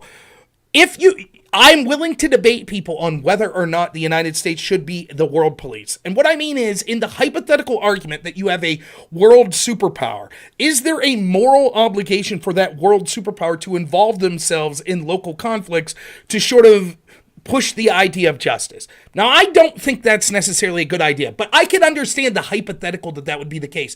The problem I have is the people that do that for the United States, our military-industrial complex, intel agencies, are not moral actors. And they don't have a good track record. And they're not people that care about the Palestinian. They don't care. No one in our intel agencies gives two shits about one Palestinian. They don't care about Israelis on the ground. What they care about is the people that are powerful that are financing them. They care what Mossad says. They care what Netanyahu says, right? But they don't give a shit about the average Israeli on the ground. And so for me, I don't understand why someone like you that's taking an interest in this, is focusing on it, is considered an anti-Semite, because I think ultimately it would be easy for you to make the case that Jewish people in Israel are going to be incredibly negatively affected if this plays out as predictably may be, where this escalates into a regional conflict where you have places like possibly Egypt, Iran, Qatar getting involved. It's not going to go well for Palestine, as we already see, but it's also not going to go well for Israel, for the people on the ground in Israel. Yeah, no, I know. And I agree. I think yeah, I don't know. I mean, this criticism, I haven't actually been called an anti-Semitic that much, but I have spoken to like actual Israelis about that when you try to make that argument to them and you say like, aren't you guys kind of worried about your safety when you go down this path? And a lot of people make that case, even like Ian Bremmer, who's like one of those like pro-NATO geopolitical goons who is terrible on the Russia-Ukraine stuff, but actually does have a conscience on the Israel stuff. He tries to make the argument from that perspective. The Israelis that I've talked to, and maybe it's just because they're so whipped up into this like emotional frenzy. I mean, I just remember I was talking to this one guy at CPAC who I think was like the George Washington University. He was like the head of like the Israel group at George Washington. So he was a college kid, but he was so whipped up. And I was in his response to that of like, you know, aren't you worried about your own safety? He's like, fuck it, man. Like, you know, we have to do it. Like if Iran wants to attack us, let them attack us. Like and he's obviously not on the front lines, but like they just have this like crazy, like emotional, like frenzy that they're in. Then I think a lot of it comes from this like narrative that they tell themselves that the whole world is against them. You know what I mean? Like that there are a bunch of anti-Semites out there to get them. And it's like, dude, there actually aren't. There actually aren't that many anti-Semites. There are probably a lot being created right now because of what's going on in Israel. And like, I think Norman Finkelstein says this really good with his anecdote. Like his parents were Holocaust survivors. And he said growing up with his parents, they hated Germans. They didn't hate Nazis. They hated Germans. And he didn't like hate his parents for that. Like he didn't agree with them. He didn't say, he knew they weren't supposed to hate all Germans. It was the Nazis who did it to him. It wasn't just, you know, German people. But he never like hated his parents for having that prejudice. He understood where it came from. It came from the fact that they were literal Holocaust survivors. And so I feel the same way when people point to like, what is it? The Houthis flag or whatever says something about, or like the Houthis government document says something about against the Jews. And it's like, okay, well, it's like, I know why they feel that way. No, like, yeah, they're wrong. They shouldn't be anti-Semitic, but it's like the only Jews they've ever known are like, you know, the Israeli government who've been bombing their people, you know, their whole life. So it's not a huge mystery. And it's like to focus on like, you know, when there's these massive conflicts and wars going on where tens of thousands of people are dying and you're like, oh, but look at what this college student said. And look at the flag he raised that had like a hang glider on it. It's like, you're just missing the plot and you're just like intentionally trying to divert the conversation to like, you know, victimize yourself when you're actually fine. Like all the American Jews who pull this shit. And I actually take it back. I was in a group chat with some of my high school friends and two of them who were Jewish did think I was anti-Semitic because I shared like a Clint Russell tweet, if you know him, after October 7th. And it was about kind of like how the media went all in on covering October 7th, showing videos of the dead bodies and stuff. But if you actually, the first half of the year of 2023, if you look at the death count of Israeli to Palestine, it was like less than 10 compared to like 200 something innocent Palestinians had been killed by the IDF. So when it trickles out over time like that, and you don't hear it reported in the U.S. media, you know, you certainly don't get the photo ops of like, oh my God, look at all these dead bodies. You realize how easily it is to condition people to get outraged over one atrocity, not the other. Well, that was what his tweet was. I shared that. My friends call me anti-Semitic because they were Jewish and they kind of just they're in this weird victimhood narrative. And a lot of them hate identity politics and wokeness. But then when it comes to this, it's like they're the first to jump on board with it, which Ben Shapiro has been getting so much deserved shit for over the last couple of days. Yeah, I was going to ask you about that, but the point you're making, again, my gut feeling is, you have to understand, like, I work 90 hours a week. I do home health care with people with disabilities. This is my hobby, right? So this is not my career. I have limited time and interest on what I focus on. I focus on usually domestic stuff like the FBI, corruption from them. So my foreign policy takes like America first, which sounds like a cop-out, but I think that I have a foundational ground to stand on, which is because of the ineptitude and the malevolence of the people that run our intel agencies. I don't want them getting involved because they'll make it worse for the people in this country and they're going to make it worse for the people in these other countries. So stop sending Ukraine money, stop sending Israel money. The only direction our foreign policy should be pushing in both of these conflicts is trying to get a peaceful resolution. Stop arming people, all of that. Stop sending money to these. So I'm not as thoroughly researched on some of this stuff as I am others. My gut feeling tells me October 7th, things happened. It was heinous. It was barbaric. People were killed, but there is an interest propaganda-wise to blow it out of proportion. And if someone's listening and they question whether or not that could be blown out of proportion, chances are, if you're listening right now, you're probably a fan of me, and you would have heard me talk about this. Remember how in 2020 we had the Summer of Love where you saw these BLM riots over and over again? And that was considered mostly peaceful, even though there were people being killed, officers were being injured, etc., etc. And then we had January 6th. It's easy for people of my political suasion to say, they're blowing January 6th out of proportion. We're not saying it was a good thing, but they're blowing it way out of proportion, and they're ignoring all of this other violence. Imagine that situation playing out Israel-Palestine, right? Where you have this massive propaganda network that's always going to take Israel's side, right? Because that's where the money is. There's not really money being promoted in the United States near the equivalence that's lobbying for Palestine. And so what happens is the narrative we're fed back here is going to be a one-sided narrative. So maybe, I lose Liam there for a minute. Oh, well, I'll keep talking. Hopefully he'll join. Let's see. Odd. Anyways, the narrative could literally be intentionally being pushed in a way. There he comes back. Sorry, you froze there for a minute. I don't know if you realized it. It could literally be. Anyways, so we're getting that effort that it's. Sorry. Yeah, no, my phone died, but luckily, did I just drop out just now? Yeah, it was only like you were gone maybe 15 seconds. So I'll just finish my thought real quick. So you get this one-sided message. So I'm not saying because this is an issue that's very polarizing. I don't know if you've noticed this. This is an issue where, for me, it makes sense. If I'm against U.S. involvement in Ukraine, it's easy to see how that same moral philosophy would apply to, and I'm against funding Israel, right? That's easy. I find it odd that there's a lot of right-wingers, particularly at the national level, right? Like, that'll be like, well, we shouldn't be funding Ukraine. But all of a sudden when it comes to Israel, they're like, let's fund. And then there's people on the left that are the opposite. They're all about funding Ukraine. But then when it comes to Israel, they're like, oh, no, don't fund them. So for me, the moral position or the consistent position is to be for both or for neither, unless you have disagreements on what specifically is going on. But my consistent position is not to fund either. What I'm saying is, though, I understand that this is a polarizing issue, and people can say, yeah, October 7th happened, and let me steelman Israel's position is. If my daughter was killed October 7th or kidnapped, you're damn right I would say I want an uneven response. I want to harm people until my kid gets back or until I get my pound of flesh for revenge. But as people outside the scope of that, like me and you or hopefully anyone else, we have to understand that that's not how things should be done. We can't leave the people that are emotionally invested the most say, well, then I'm going to push the nuclear button and just wipe people off the face of the earth because my daughter was killed or my son was killed.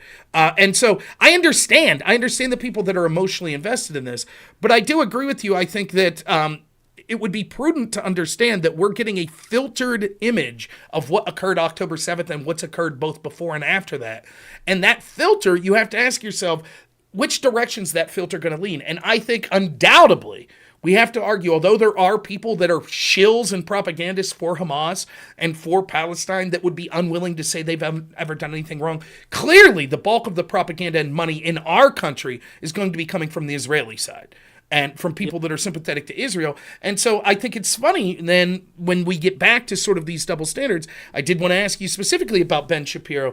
It seems to me that, look, I think you would agree with me. Ben could hire or fire whoever he wants at his company. That's one issue. But someone who made his bones about how it was terrible that other companies were firing people or censoring people, and he's an America First company, or the Daily Wire's an America First company. But you could criticize America. You could even criticize politicians they like. But you can't criticize Israel. You can't. What do you think about that? And that's not just there. You even see Republican governors like Abbott in Texas, right? They just signed this anti-Israel hate speech law. And so you have these people that set up there and made their whole career out of like, oh, hate speech laws are ridiculous, the First Amendment. But as soon as it comes to criticizing Israel, all of a sudden it's like, well, you can't do that. That's hate speech. Yeah, DeSantis is another great example. DeSantis was like the anti-woke governor. And very shortly after October 7th, I mean, DeSantis, I think there's been a bunch of bills in Florida on Israel. I mean, one I think was offering subsidies to like Jewish college students who are applying for colleges. The other was punishing businesses financially if they want to boycott Israel.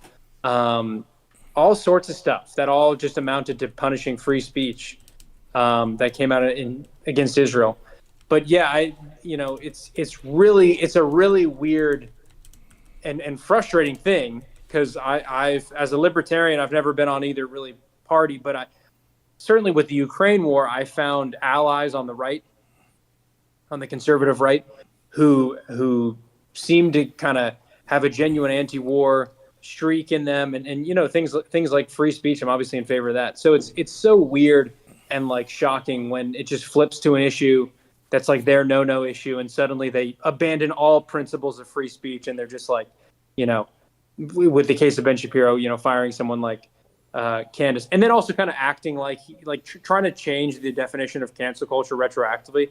Like that interview he gave with Dave Rubin, he's like, well, people need to understand that this is a private company, and we're able to do things like that. But it's like, yeah, but dude, that's what cancel culture is. We're obviously not talking about governments. That's not cancel. When a government does it, it's not cancel culture. When a government does it, it's like authoritarianism.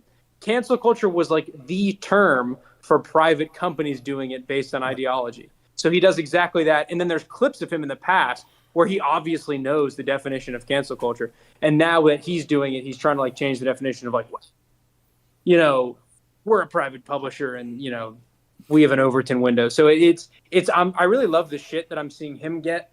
I should caveat everything, and I meant to say this on Timcast too, with so it's heartening, I guess, to see people like Patrick Bet-David, who's been, I think, kind of like hesitant to criticize Israel.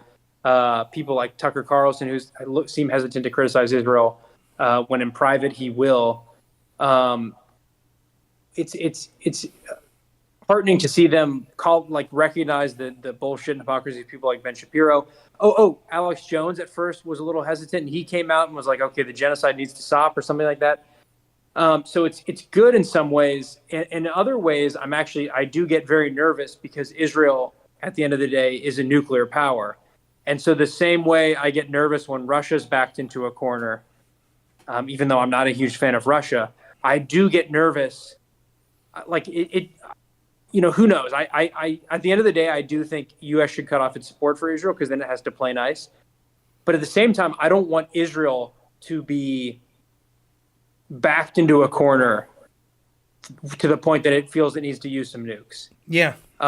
That's a scary situation. And I do think kind of the cultural shift of people, like I actually do think there is kind of some anti-Semitism rising up. And like I do kind of worry about like Israelis seeing that, and then it's going to further that us against them mindset that Zionists already have. Zionists already have this wild like us against the world kind of superiority complex and martyr complex, and so I do worry about that getting even greater, and then them being like, "Fuck it, we're going to use our nukes." I mean that's so. I don't know. I wish like we would be diplomatic, and I wish what I guess I want to remind people is like don't fall into the anti-Semitism trap. Keep even if you have Zionist Jewish friends, and also I have plenty of Jewish friends who are not Zionists.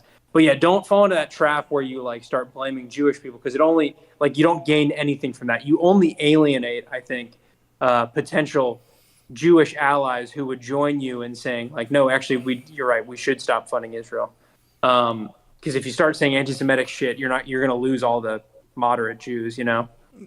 I think so. This is the closest thing I'll say that'll get me labeled anti-Semite. I'll just throw it out here now. I do think there are a lot of influential Jewish people, particularly that were influential in academic circles in the United States, that were involved in sort of the academic curriculum and supporting it in what I would consider a form of what I call cultural Marxism, which is sort of the idea of breaking us apart based on groups. So characteristics such as race, and saying one group is an oppressor and the other group is oppressed. So white people are oppressors, people of color are oppressed, Christians oppressors, other religions oppressed. And I think there were a lot of people who were legacy people at places like Harvard, Ivy League schools, who happened to be Jewish, that were fine with it. And in fact, not only were they fine with it, Conservative leaders were fine with it. They might have spoke up against it, but they didn't really do anything. Like a Ben Shapiro or a Greg Abbott, right? They weren't clamoring for laws that you can't besmirch white people or Christians or anything like that. They correctly, in my opinion, said, look, this sucks, but it's not the role of government to tell people that they can't say certain things, so, which I'm fine with. That's absolutely fine. And yet, as soon as it came to criticizing Jewish people, these same people were like, it's just a matter of fact to them, like, well, you can't do that. That's clearly hate speech. And I find it hilarious because in my head, I know this is a caricature, but in my head, I see like these people were like, yeah, we're fine with the cultural Marxist game.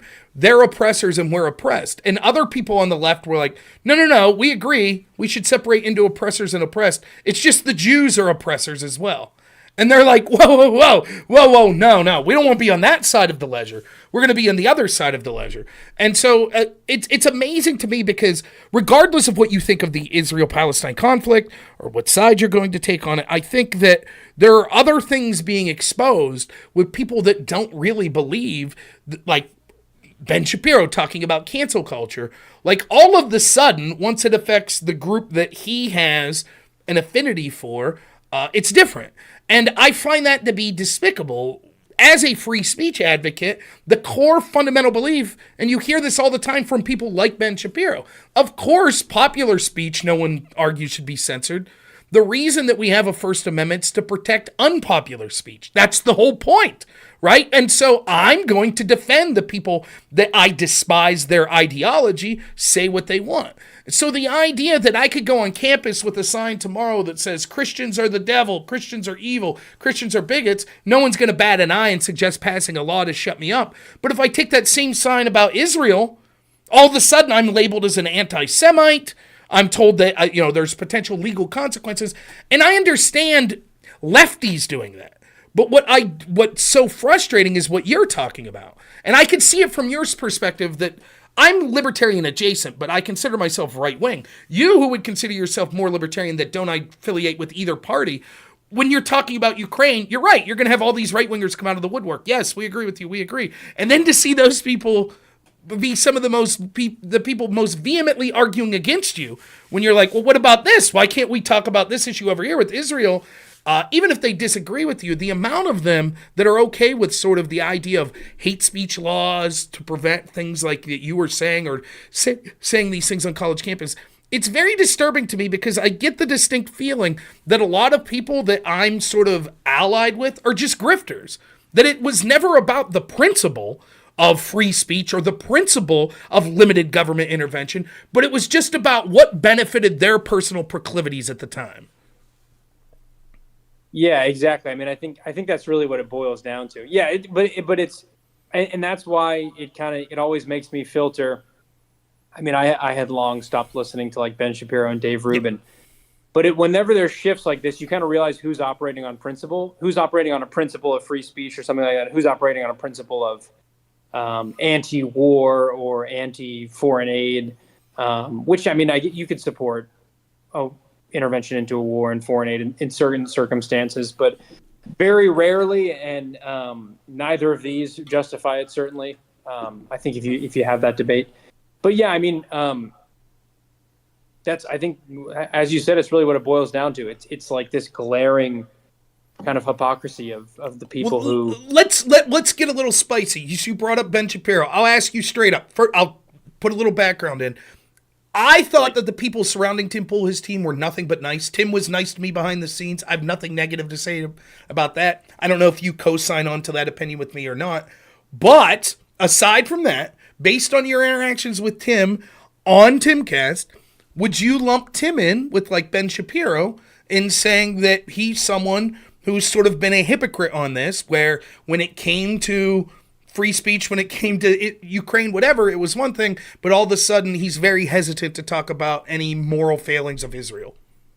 No, I mean, I wouldn't lump Tim in. I mean, I think Tim, and same with on the TikTok bill, I think Tim was kind of weirdly abrasive and emotional and angry. I don't know where it came from on the TikTok bill. I don't know. I think it's just like kind of his temperament. I think it's just his temperament. Tim is at least anti-foreign aid. Tim, when Candace Owens got fired or whatever, Tim made a really nice post about Candace and like gave her props for speaking her mind and stuff. No, Tim, I think is still one of the good guys. I mean, I don't listen to the show that much, particularly because Tim just kind of dominates too much, so it just becomes like a Tim show. I listen when people like Scott Horton are on there, because Scott Horton is so brilliant that he's actually able to kind of get Tim to listen and kind of to come on his side. And that's another thing. Tim respects like someone who's got their facts ready to go, which Scott does. I mean, listening to Scott Horton is like listening to an encyclopedia. Same with Dave Smith, but even the last time I saw Dave Smith on there, it was hard to watch with all the interruptions. I tend to agree. I tend to agree with you, and I'll be clear. Like, I don't think Tim's a bad guy. I think he's opinionated. I think, you know, it's a lot of the same things. First off, if you're a free-thinking person, you'll never completely agree with anyone. So I hope no one takes me criticizing Tim Pool or anyone else as like, I don't like them. That's not what I'm saying at all. Like, that's just, I'm not going to agree with everything you say. You're not going to agree with everything. That's the way it goes. No problem, right? We all understand that. But for me, so I don't want people to take this the wrong way, because Tim built something that I'd never be able to build. He did that. And he deserves to run that show any way he wants. That's absolutely true. And I would be happy to go back at any time. But it's definitely Tim's show. Like, you could tell I'm talking a lot here on my show, but I'm definitely leaving you talk, and that's how normally I do things. With Tim, it's just like, if the show's 95% Tim talking, that's okay for Tim, right? That's fine. It's his show. And I don't begrudge him. It's his show. If I don't like it, I won't listen or I won't go on. But I don't think it came off as, like, mean-spirited.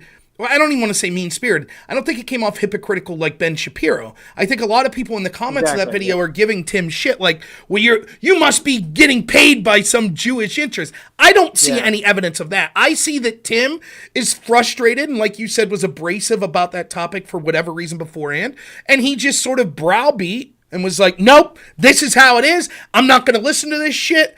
And, you know, it came off to me as an outside objective observer. A lot of it came off as not Tim making the point that well. Like, for example, when he just kept, like, how many people died in Sudan? Like, well, what the hell does that have to do with anything? Like, that's not rebutting your point. It made no sense to me. But again, I'm not going to, you know, I was just trying to, I figured if I would have been like, Tim, I don't get this, it would have just made it worse. So... No, I agree. I think you said it well. He's not hypocritical. It was just kind of his temperament. And it's a shame because Tim is obviously very smart. Like, you know, like the fact that he was able to build that. And then, I mean, the way his mind works, he's clearly very quick and sharp. But I agree. I wish he wasn't so abrasive. I don't know what it was. Maybe it was just something about like the way our personalities clash. Because he did it for the TikTok bill too. But yeah, no, I actually think like after the show happened, he was like, oh, it was all good. You know, it made for good entertainment. He's like, come back anytime. Tim was actually very nice. Yeah. Much nicer than the first time I came on. I remember the first time I came on, I thought he was like, he was just very impersonal. Like he was like, he couldn't care less that I was there. Whereas this time he was actually kind of friendly and showed, you know, signs of human emotion. But yeah, no, I forget what I was going to say exactly. But no, Tim platforms a lot of guys who I really like. He platforms a lot of libertarians. And then, like I said, when you get someone like Scott Horton or Alex Jones who are willing, Alex Jones obviously, you know, refuses to be dominated in an interview. So, that's not happening. Alex Jones. And that's kind of why I like just decided to argue. I obviously didn't come in with Alex Jones level heat, but and on the airline stuff in the beginning, and in the beginning, you guys were talking about something with Fannie Willis, which I know nothing about, so I just didn't talk. But I knew ahead of time. I was like, because I've seen many guests do it before, where they just let Tim talk for 90% of the time, and they don't. I was like, if I'm flying all the way to DC to do this, I'm gonna speak up when it comes to Israel. So I kind of just kept pushing, and you know, I didn't really. Like, I didn't get offended or anything, and I agree. I don't, like, there's no evidence that Tim's, you know, receiving money, and that's not why he's talking about it. He's genuinely just has, like, this chip on his shoulder and, like, gets annoyed with people. I think one place it might come from is Tim really hates the left with a passion. So I think some of it might actually be kind of a reactionary impulse to the left being anti-Israel, like progressives out in the street marching anti-Israel, Rashidi Tlaib and Ilhan Omar being anti-Israel. I think it might come from that because Tim genuinely and severely hates the left. So it could be some of that. I agree. That's know. my guess. When I talked to my wife about it, I said, Mike Cernovich talks about this a lot, right? Like, which I like Cernovich. I know everyone could have their own opinions. It's fine. But I like Stern. I've seen him do that a little bit too. I remember early on during the war, I saw him do it a little bit, but he's good. He's solid. He'll mute you for any slight disagreement, Cernovich, which isn't necessarily my style. But I have my moments too. People criticize me because someone on chat will say something like I muted a good friend of mine once over the Chinese spy balloon. No, muting's fine. I just mean I've seen Cernovich get a little reactionary, like against the left, like, oh, the left is doing something, therefore I should take the opposite. Yes, and I've been guilty. I've been guilty of that to an extent. But what Cernovich says, and I think that this is in the realm of truth, you could be a good person and defend Israel and take Israel's side, and you could be a good person on the right on this issue. But there are certainly a lot of people on the left that are. You could see through their domestic policies, lock up the January 6 people, do this, do that are all of a sudden talking about these issues in Palestine. Someone like a Mehdi Hasan, and it's like, well, fuck that guy. Like, that guy's not doing this because this is the right thing to do. That guy's doing this because it goes with a greater narrative that they're pushing about how they view the world and the power politics that they want. Well, I think there's a danger, though, in... Well, no. I mean, so on that, I totally disagree because that tanked Mehdi Hasan's career. Well, yes. Mehdi Hasan got fired from MSNBC because of how hard he was coming out against Israel. Mehdi Hasan is a Muslim, and I forget which country he's from, but he is a Middle Easterner. I agree, fuck Mehdi Hasan, because when you look at, his interview with Vivek Ramaswamy, and, when it comes to issues like Jan 6, he loves to, dance around and be very quick-witted and not get to the root of the argument and just kind of shit on the right, because that's what he was getting paid to do at MSNBC. So I think Mehdi Hasan, was a careerist at MSNBC, which you have to sacrifice some principle if you're going to do that, and some integrity. And then I think what happened was when this war broke out, his moral compass actually compelled him to speak out on it, and he got fired because of it. So I do give Mehdi Hasan I'm going to disagree. I'm going to disagree with you, and I could be. Now, first off, I don't know the actual truth, so this is just guessing. What I'm trying to say is this: it probably affected his career. I get that, and there is something to be said of speaking up, and it hurts you personally, financially, or career-wise. There is something. So, like Tucker, he was the highest-rated host, and it wasn't. It was like a month after this thing happened. Yeah, 100% is why he was fired. 100%. But what I'll say is this. I think what Cernovich is trying to say, and at least what I would interpret it as, is, to me, okay, Mehdi's a Muslim, so he might have some affiliation. But in general, that position boils down to them using their cultural Marxist lens to view society, which is the oppressor versus... Right. Yeah. And so they would make the same argument with white people in the United States, or Christians, or Israel. Right? It's not that they're like... It fits right in with their constant narrative of sort of this colonizer versus... They would have been preaching the same message with Black Lives Matter as they were lighting fires at police stations. They would have said, yep, same thing, right? This is fighting back against colon. In fact, Mehdi Hasan, this is one of my favorite... I hope to someday be in a room with a camera on to talk to Mehdi Hasan. Mehdi, who waxes on and on about January 6th and about how Trump incited and engaged in an insurrection. Did you know that after...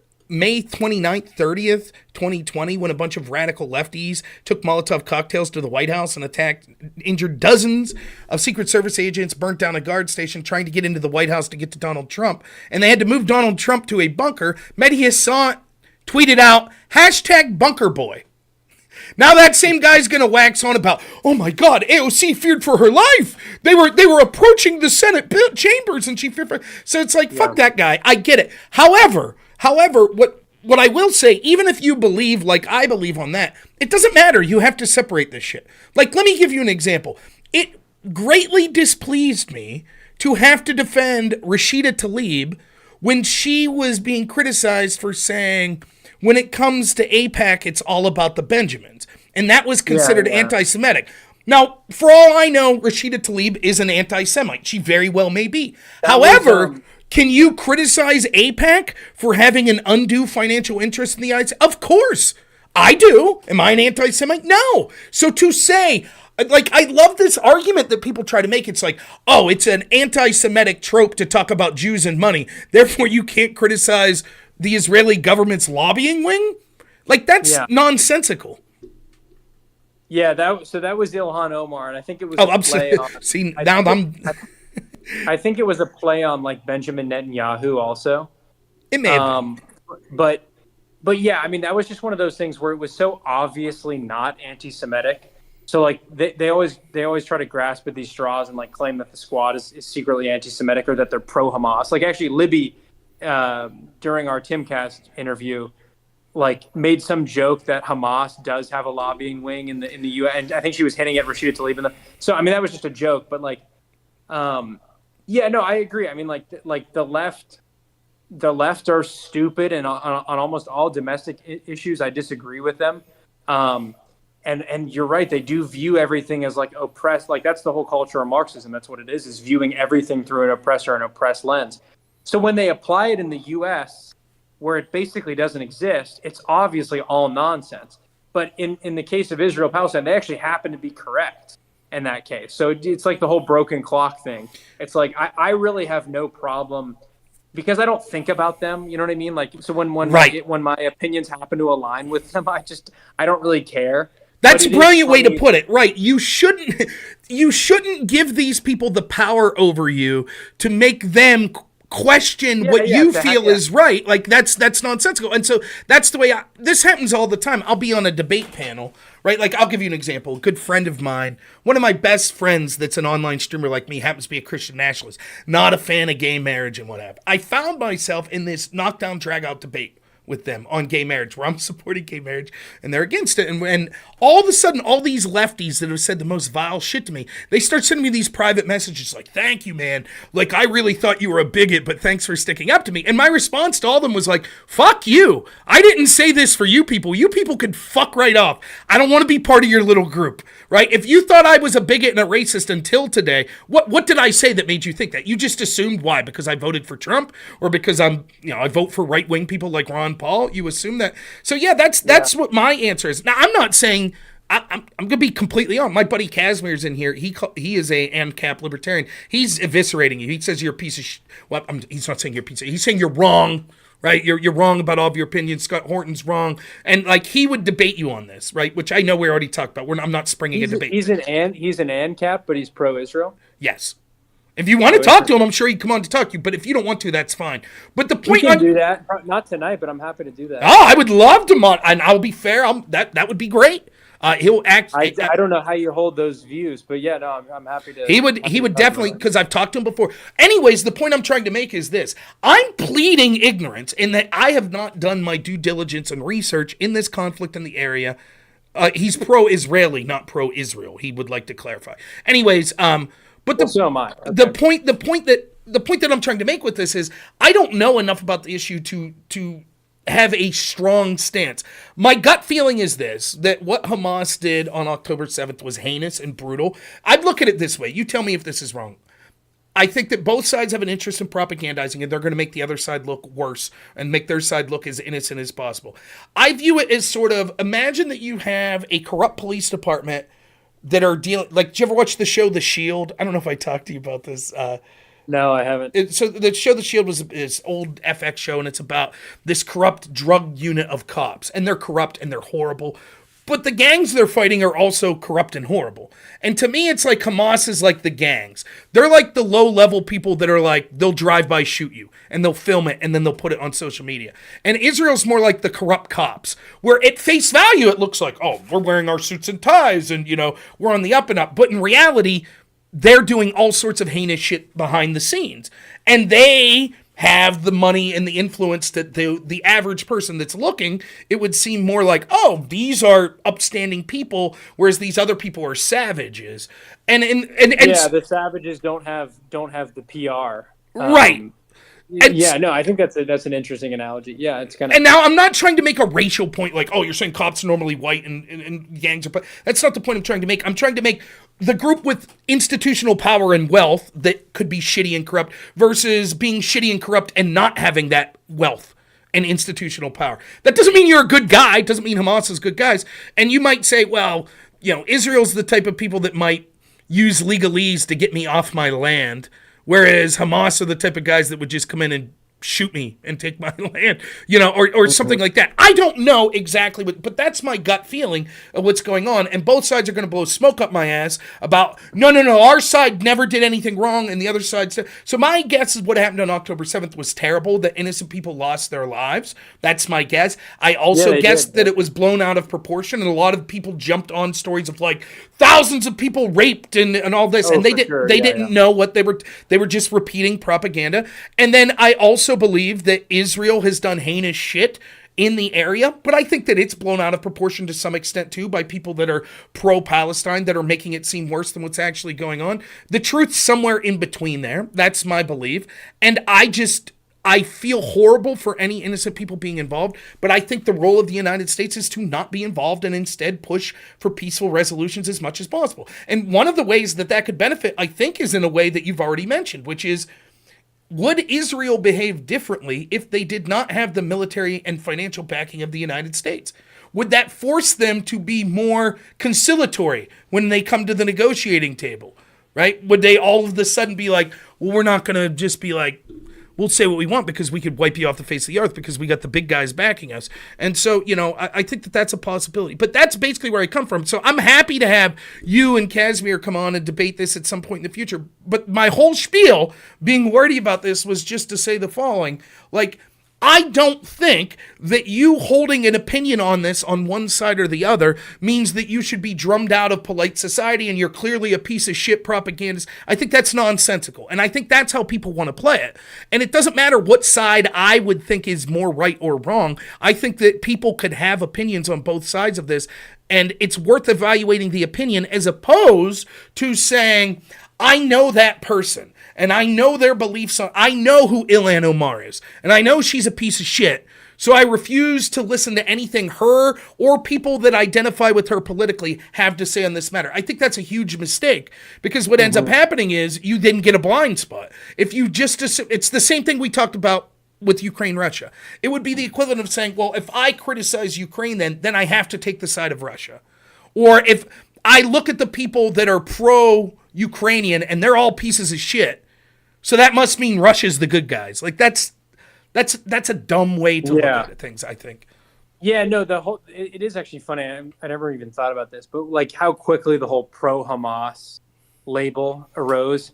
It's the exact same as the whole pro-Putin label, which I dealt with for a year and a half. Me too. Yeah. And they so many people on the left and the rhinos just had no problem saying that about people like Tucker Carlson. Oh yeah, he's pro-Putin. He's in Putin's pocket. They just assert that shit with no evidence. And then the same thing happened, with the Israel thing. It's oh, what are you, pro-Hamas? But then it does happen on the other side too. People asserting oh, Tim's getting his shekels. It's if people just need to stop asserting these things that they have no idea. And it's easy for what I don't understand. Again, what I don't understand is if you're on my side of things, which is I consider myself sort of libertarian adjacent. I'm not a full-on libertarian because I have conservative values as well that sort of conflict with some of that. But nonetheless, if you're on anywhere near that, then you already know the answer. It's just your worldview to me is entirely logically consistent so far from what I know of you, even if I wouldn't agree with you on some of the specifics. For example, you're distrusting of the TikTok bill. Why? Because you're afraid giving government the power to have any form of censorship will be abused, and it will go after people not just that you disagree with, which you would morally stand up for, but it'll also come for people like you and people you think that are putting important, truthful journalism out there. I happen to agree with that. You would also be against hate speech laws, I'm assuming, of all flavor, for similar reasons, because if you give the government the power to say this unique speech isn't allowed to be said, then they'll use that in other ways. That's how I feel. And then all of a sudden when I see people, so I'm not surprised when I see big lefties that wanted to censor me about vaccines or censor me about election integrity when they're like, oh, and we also want to censor you when it comes to your position on Ukraine. We think that you shouldn't be allowed to say that. I don't want to use the word surprise. What frightens me is when I see people that stood with me on free speech grounds on all of those issues now saying, but yes, you can't criticize Israel. Like that, I'm for Abbott's anti-Israeli hate speech law. And to me, I'm like, what? Like, why is this? Like, why are you willing to sell your integrity for this? It's Yeah, no, it's like, what did you ever stand for in the first place? It's like, and with politicians, I mean, it's understandable. Like, I think Christie Noam and like, a lot of those politicians supported that kind of shit. But then, yeah, no, it's weirder to see people like Dave Rubin and Douglas Murray and Ben Shapiro support it too. You're like, oh, okay, these are guys I never should have really put too much stock in the first place. Yeah, and I understand. Now I understand their feelings, right? Like the same sort of people that are out there chanting, from the river to the sea, are probably the same sort of people that were showing up to a Douglas Murray speech and trying to prevent him from giving the speech and pulling the fire alarm. I get that. And I get like, screw these people. We don't care what they think. I'm with them. I completely agree. But the response isn't, let's pass laws that say that these people can't say the latter. They can't criticize Israel, but they can still do the former. They could still pull the pulling fire alarms is illegal, but they could still chant and block people from attending a conservative event. Now, I probably will be ending here by 10, so I would be remiss. One, if you could tell people like where they could find you and what you're working on. And then the other thing I wanted to ask you, I know you talked briefly about this, but what's your plan? Like, what's your focus going to be here, like in the coming months? Are you focusing on a particular story? Are you going to keep focusing hard on the Israel story? Or are there other stories that like you haven't heard me talk about or other people talking about that you think that you're going to try to do some work on? So yeah, no, I should go eat some food pretty soon as well. But so people can follow me on Twitter at Cosgrove_IV. I've been busy with another project that's kind of unrelated to journalism. But yeah, my plan is to go back to DC and I'll continue going to press briefings at the Pentagon and State Department, keep going to Capitol Hill and giving members of Congress a hard time. On right now, and I've been trying, like I said at the beginning, I've been trying to use that Tucker clip to get a job. And I'm looking at like valuetainment. I'm hoping I can get there. I mean, I know a lot of the guys there and initially I was getting some good response from them, like Patrick Bet-David's company. So I'd love to do that. And then, at a place like that, they might give me a lot more direction on what I have to cover. But if it were up to me, yeah, I mean, to me, I think the wars, I've always thought the wars are the most important issue because they cost the most money and they kill the most people. And then especially when we start brushing up against nuclear powers, it could literally end the world. So to me, that's always like kind of the first, like I used to be super into finance and like libertarian economics and I love that stuff, but it's like it feels so like secondary when you think of like the consequences of these wars. So yeah, when I go back, I'll probably be asking members of Congress about Ukraine and Israel. It depends on which member I run into, but if it's Lindsey Graham, I got to ask about Ukraine because I just heard some crazy quote from him that Dave DeCamp was talking about. Ukraine just passed a bill where they lowered the draft age to 25. I saw that, yeah. And they did it right after. They signed it into law right after Lindsey Graham went over. And there's some crazy quote from Lindsey Graham where he's just like, "What are you guys doing? You're waiting until they're 27 to show up. You guys are in a fight for your lives. You got to get those people in there." And it's like, that man is just such a mystery of like bloodlust and just weirdness that so if I run into him, I'll ask him probably something about Ukraine, given that. But I mean, he's same way on Israel. That man just likes war and he likes to see people die. So, but that's the plan. Yeah, get clips like that one Tucker posted, and just expose the inconsistencies in the beliefs of our leaders. Well, I'll say this, even if people that are watching from my channel right now wouldn't necessarily agree with your views on Israel, I think that everyone should be following you and supporting you because it is rare to have people in journalism that's willing to confront these people. And it doesn't matter if they're confronting them in ways like when you're confronting Dan Crenshaw. It doesn't matter if you're confronting him in a way I agree with or not. It's that you're confronting them. So much of journalism at this point just seems to be sycophantically going along to get along. Yep, nodding your head. Yeah, good answer. Sounds great. So I respect what you do. I was happy to have met you. I enjoyed our time before the show, and I enjoyed our time on the show. And sorry it didn't work out to the point. I thought, by the way, if you look at the comments, I think that a healthy portion of Tim's audience thought you handled yourself very well on Tim's show. I wish it would have been more productive for you without just kind of getting shouted down as much. But I think it was good exposure for you, and I really do hope that you continue to succeed and find yourself, with a stable position where you could go and challenge these people more. Particularly, it helps that I agree with you in your anti-war stance, and that I'm happy you're asking these difficult questions. Yeah, thank you, man. No, I appreciate it, and let's definitely do it again sometime soon. Let's keep in touch. Yeah, I mean the Tim stuff, it was fun. It was a fun podcast. I don't regret it, and it was definitely. I'm glad you were on there too to give some balance to it, because that definitely I think balanced it out quite a bit actually. Because I do think there's also a dynamic with Tim's employees. Yes, where they don't want to butt in and disagree with Tim too much, and you can see why. It looked like a lot of eyes looking at the table when you were arguing with him, like no one's going to speak up. That's why I was like, I would say something. I was actually laughing at the end. Clint Russell didn't last too long on there. I mean, he was there for a little bit. It's not like there's bad blood or anything, but you can tell the ones who push back too much. Ian's kind of in his own world and is a funny guy, but I probably wouldn't last long as a employee there.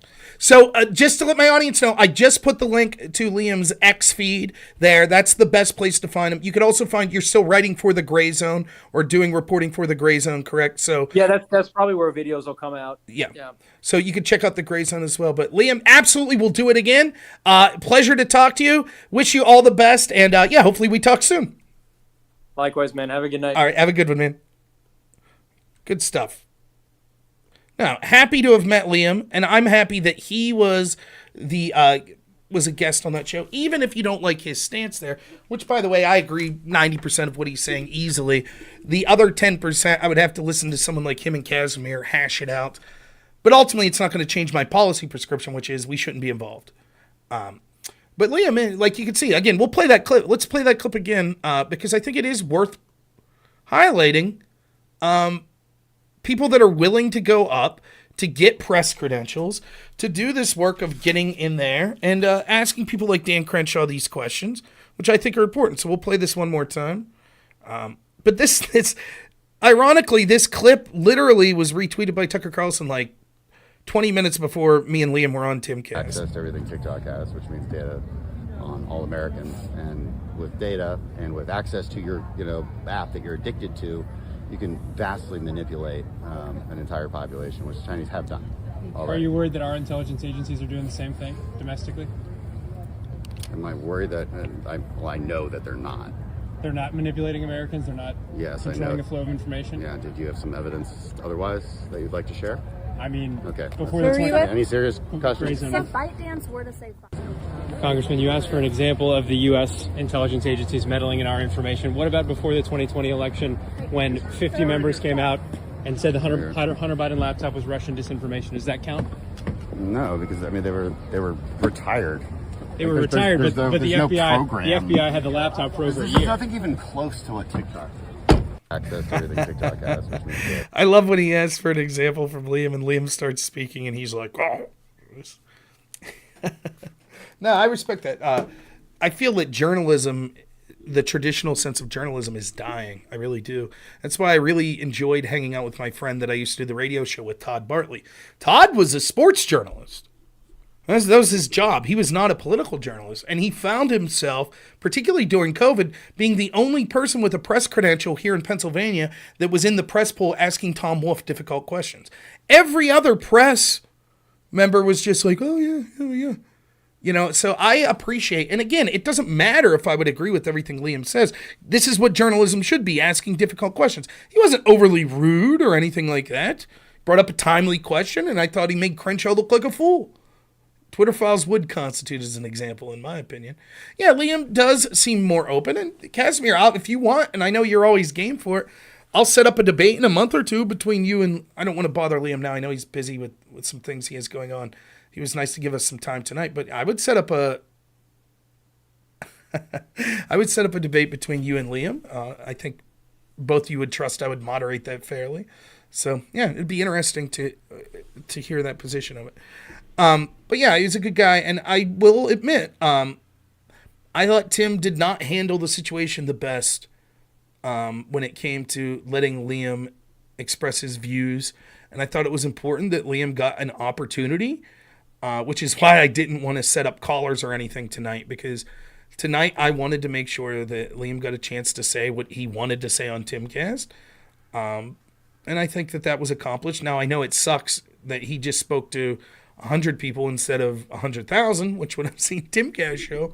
But that's all I could do, right? The Clashmere. It's funny. Pirates won? I saw someone say. Yeah. 6-1. Woohoo!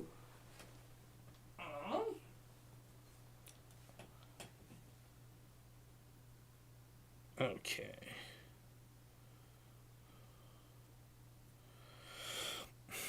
Now, let's see. Tomorrow night, I thought I had a debate lined up. It turns out I don't. So, if y'all want, we could review the Destiny Jordan Peterson debate. However, I will not be able to stream that to Twitch. So, all of you that are watching on Twitch will have to go to one of the other platforms. I'll probably start off the stream on Twitch and all my other platforms, but then end it. That's pretty good, Wally. But it's because of terms of service. You can't show Destiny on. So I have not seen that debate yet, so I'll watch it with you all. There was also a thing I wanted to do, which I probably won't, which was there is a local election coming up here. I happen to know one of the people that's running, and I've talked to them, consulted with them on running their campaign. It's for state office, and they did a debate. And I gave my opinions on the debate, and I wanted to see if my audience opinions matched up with my opinions. So I was going to play that debate with limited commentary and see who you all thought I won. Twitch changed that policy? Not that I'm aware of, and I'm not going to risk it unless I find out definitively. Wally.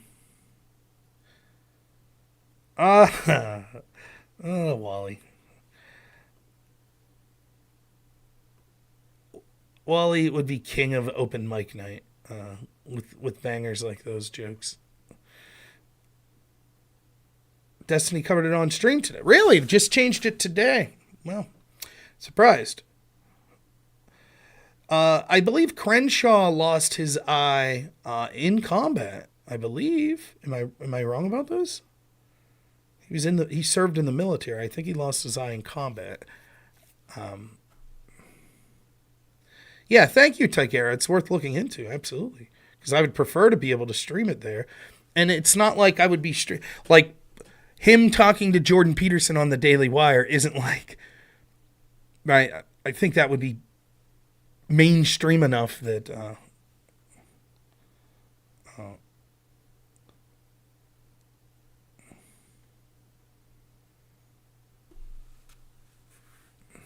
oh, I read that wrong. I thought EOD was saying Dan Crenshaw lost his eye beating and stabbing a veteran to death. I was like, holy cow. Yeah, go for it, Wally. Yeah, right. Destiny Joe Rogan, that would be something, wouldn't it? But, no, I want to get into some more debates. I want to talk I know Andrew's been really busy at the Crucible there, but I think we'll bring the arena back like once a month. Hopefully I could line up some debates on the Crucible. I think that would be wonderful. But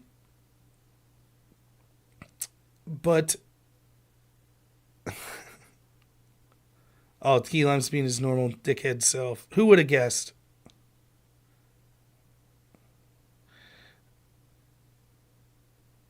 He was okay. Thanks, John. Yeah. What's up, Webmaster? What's BPR's take on Palestine? BPF, you mean? I don't know. You'd have to ask. See if I can get on Austin Peterson show. Yeah, I'm going to start reaching out now that I'll be streaming more consistently. I got the clips of me on Tim Pool that I could put out there. I think I'll be invited back on Tim's show. I think that him and his team liked me enough that it would be something that I can make out. But I don't want to wear out my welcome either. Destiny's full of talking points. Well, to speak positively of Destiny, he is a talker and he can debate. He knows he could, like, the bar is so low, particularly for left-leaning people, that talking to a left-winger that could, like, coherently put together the parts of an argument is better than 90% of the crew. Most of the online debate sphere that I interact with are poor imitations of Destiny. So I think his arguments are dog shit too. I do. But he's never done anything personally shitty to me. And I think when it comes to people I've debated in the online debate sphere, he's one of the better ones that disagrees with me. Casimir's a good debater. Fabian Liberty's a good debater. Andrew Wilson's a good debater. Destiny's a pretty good debater. I'm trying to think, like, other people on the left. Econoboy could be okay on economic debates. He has a lot of details and stuff that makes him sound impressive. Synth, once in a while, from the Crucible, is a lefty that could be a good debater, though he could be frustrating to debate. And there's others on particular topics that have been okay.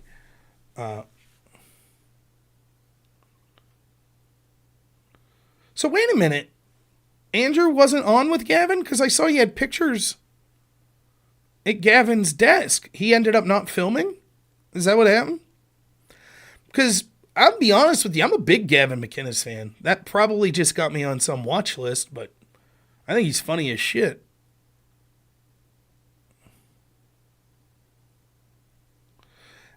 Sam Cedar I put in a different... I think Sam Cedar's a good debater. I put him in a different category, though, because I think people like Sam and Steven Crowder aren't necessarily in the same sphere of people I'm talking about. Like, when I'm talking about, like, online debate people, I mean people that's, like, are independent streamers. Do you understand the difference? Thanks, John. I appreciate it. Yeah. Here's a secret, right? Aftershock's not here now, so I could say this. This is something that Aftershock will never understand. Aftershock is right that we need people. I think David Pakman is an interesting debater. I would love to debate David Pakman. But he's dog shit politics. Oh, okay. Yeah, I think he did Gavin show. I'll have to talk to Andrew and see if he was on with Gavin or not. Anyways, back to Aftershock. Aftershock's right that what we need is people on the right that are more willing to fight back and just be like, fuck you. It's part of who I am, but that's not most of what I am. Most of me is kind of a nicer guy, for better or worse. Here's what really frightens a lot of the left-wingers I debate. It's not that just I'm a good debater. It's also that I'm likable. And they know it. They absolutely know that. And that's not good to expose me to their audience. It's not. Because it's easy if someone you hate disagrees with you, even if they're making good points, to brush it off because they're a shitty person. But it's not really who I am. I'm just, and I know this is a weird like brag, but I think I'm just generally pretty much a likable person, and I could fit in with vastly different groups of people. I mean, for God's sakes, in high school I was in the marching band, I was in show choir, I was captain of the chess team, I was on the football team, I did all the announcing for sports. I was friends with like the druggies, the alcoholics, the preppy kids. John Ward. Yeah, I would be interested in doing that. I have a lot of friends that are, I was a band geek, jock, you know. So I have a lot of friends that are like really left wing. And I think that I just like people and I'm easy to talk to.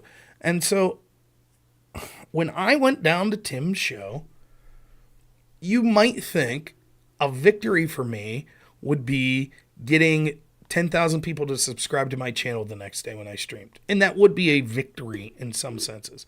But to me, I thought the most important thing was to do two things simultaneously. One, exhibit that I am really good at what I do. I have a knowledge of these political things. I could talk about them in a way that's clear for average people to understand. And I think that those are important to have together. And I think I did that. I think I accomplished that. And the other thing is that I'm a very likable person, even behind the scenes. So I'm not just hanging out with Tim Pool. I'm hanging out with Tim Pool's team. And who do you think has all the contacts with all of the people that have been on Tim Pool's show? Tim's not doing that work himself most of the time. It's his team. And so for me, it was important to let people know that I was good at what I do, and that I'm sociable, and that I'm easy to work with, and I'm fun to be around. And if you need me to come back on the show, I'd be willing to do it. And if that means that you could put me in touch with Alex Jones or Gavin McInnes or Candace Owens or whoever. Thank you, Deep South Jody. If you see me laughing here right now, it's because I hear my wife yelling at my son, Hank, it's 10 o'clock at night. Who knows what shenanigans he's into? Oh, that Hank. He is a crazy man. So, or Joe Rogan or whoever. Yeah. So, but I also don't want to wear out my welcome. So it's been 2 weeks since I've been on Tim's show. I'll be happy to go back on. I'm not going to push it right now. But yeah, in the meantime, what I would like to do is start. I thought last night was terrific. I talked to a guy by the name of Alex Kusta and his brother Dave on Alex Kusta show. I'd like to shout out that channel again. It was one of the most professional pre-interviews that I've ever seen. When I say pre-interview, what I mean is Alex was incredibly good at, a lot of times when you do shows, no one tells you, like, what are we going to be using? StreamYards, Discord, what are we going to be using? What will the topics be, whatever. Alex, professionally, just like you would expect if you're going on an actual show like Tim Pool, everything was worked out ahead of time. I had a blast. It did not feel like an interview at all. I thought me, Alex, and Dave had a great rapport. And unfortunately, at this time, Alex has only got 38 people subscribing to his channel. I really think you guys would like it. I honestly do. I think you should check it out. I was very impressed with sort of their political takes. They reminded me of me. It's not people that are like poli-sci majors that are talking to you in like difficult concepts. It's just regular people that are explaining what they see in the world. So I really hope you guys will take time to go out there. And then talking to Liam tonight. I love talking to people like that. Alex and Liam might not have 1 million followers. I'm getting all these eyeballs on me when I talk to them, but I don't give a shit. I like the conversations. To me, that's what makes this fun. I love interacting with other people and interacting with the chat. So yeah, I liked Alex. Now he says that he interviews people about sports and stuff like that. Casimir, they may actually be interested in having you on as a guest because I know they briefly mentioned if I knew any libertarian people that would enjoy coming on. So it could get weird. I don't know that they're big libertarian thinkers, but maybe they'd be interested in hearing someone sort of explain those principles. Oh yeah, debating lefties is my favorite. I'd do that every night if I could. How many times does Key Lime call in and get made a fool of here, for example? Would I do a moon landing debate? I mean, I could, but I don't have anything interesting to say. Tori says on. Okay, I don't know who that is, but sure. Yeah, Liam has a special set of skills. Yeah, I know, Casimir. I make it a point. I have you and Fabian stuck in my head anytime someone's like Andrew Wilson's always like, Rob, a libertarian. I'm like, I am not a libertarian. I'm not. And he knows that because he knows you. So he knows I'm not a libertarian.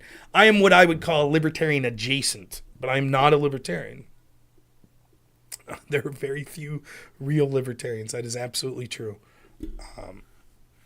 I will second that.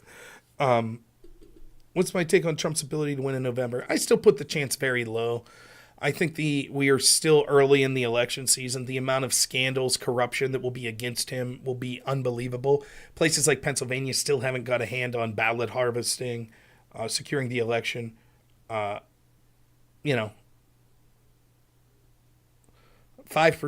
I think, Trump winning.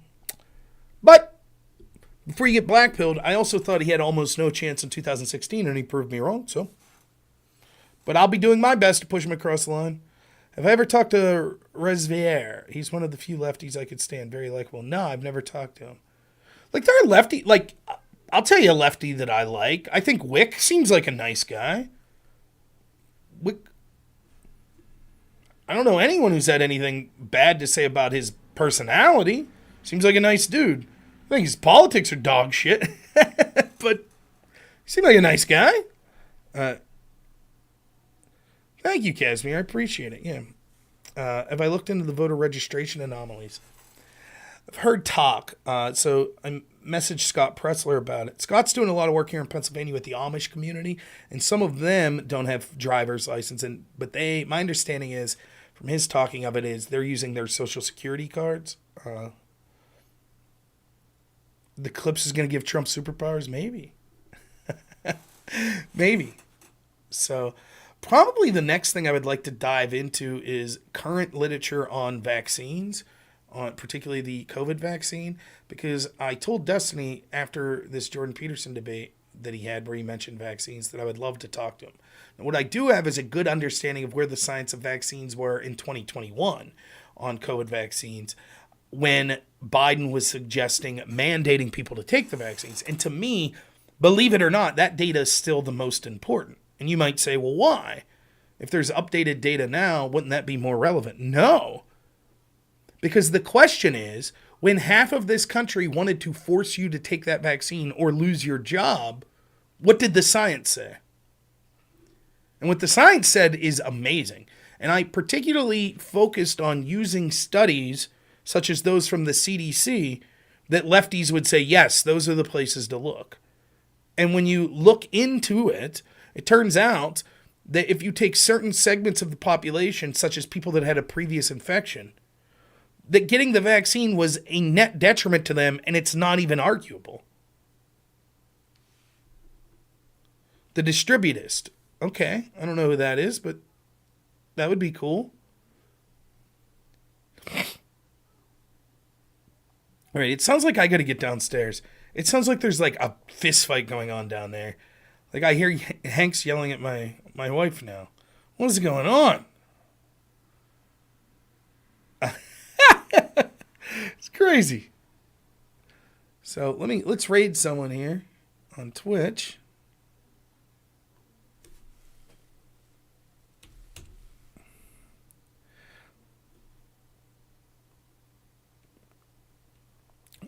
I was going to hide up here for a while because I promised my wife I would do some cleaning when I get downstairs.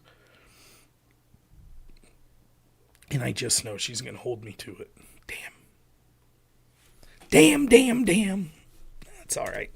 She's a good wife. She deserves some help cleaning. We have all of our families coming up Saturday for Easter. Oh, one last thing I'll say. I'm not super religious. I don't wear it on my sleeve. And I don't care what denomination of religion you are or lack thereof. But whatever religion you have, if you pray or if you're not religious and you just want to keep someone in your thoughts, if you can keep my brother Jesse in your thoughts tonight. He actually chatted early in the interview with Liam. I haven't talked to him today. He had surgery on his eye today. It sounds like it went well. But you know how those things are. Usually it takes a month or so before you see if things are going in a positive direction. Thank you so much, Todd, for the $5. I really appreciate it. I really do. Jesse, a while ago here, was burning some garbage at his home, and there must have been something he didn't realize was in the garbage, an aerosol can or something, and it blew up in his face. He's been wearing an eye patch ever since, and he's been having some difficulty. He has almost no vision in that eye. So my understanding from the surgery, from talking to my mom, was that they were able to take the cataract out and there was a lot of blood that was pulled behind it, and they cleaned that all up. The retina was still attached, but he's still going to have to go back for like daily checkups here for like a month or so. So he says he feels good, but you know how that stuff is. Things could always... We don't know what the results of that surgery will be. So keep him in your thoughts and prayers. I would really appreciate that. He's a good guy. He's a fucking maniac. He is a maniac, and he looks even more like a maniac with an eye patch now. But he's a good guy. He really is. He's the type of guy that would do anything to help the people that he likes. So if you keep him in your thoughts and prayers. By the way, he's a streamer as well. He goes by the name Jojo Geeker on, I'll put his link here, on Twitch. But he streams just video games and stuff. He don't really do politics. So if you're ever bored, sometimes he streams a lot. Check him out. He is a maniac, but he's my maniac. So,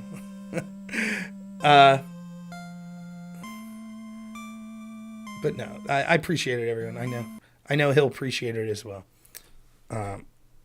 So, all right, we're gonna raid Pentuple. Good guy. I should be on around 8 p.m. tomorrow evening, so looking forward to that. Maybe we'll review this Jordan Peterson Destiny debate. That's probably what we'll do. He is 50. Yeah, my brother looks way younger than me. He's thinner. He has less hair, though, on the top of his head. I'm beating him there, but he looks way younger. I think the eye patch makes him look cool, but I'm sure he would prefer having vision in his eye. You can always just wear the eye patch as an aesthetic. We'll still cheer for his eye to get better. So, and believe it or not, if you see him streaming, the eye patch that he has is one of his viewers is a leather worker, and they made him this eye patch, which is pretty fucking cool. So, all right. Enjoy this raid of Pentuple. Thank you all. Consider giving Alex Kusta show a follow. Consider following Liam there, Liam Cosgrove on X. Thank you to Liam for the interview. Thanks to all of you, everyone that donated, everyone that didn't. Thank you so much. I appreciate all of you. We'll see you back here tomorrow around 8 p.m. Eastern. Enjoy the raid of Pentuple. As always, have a good one.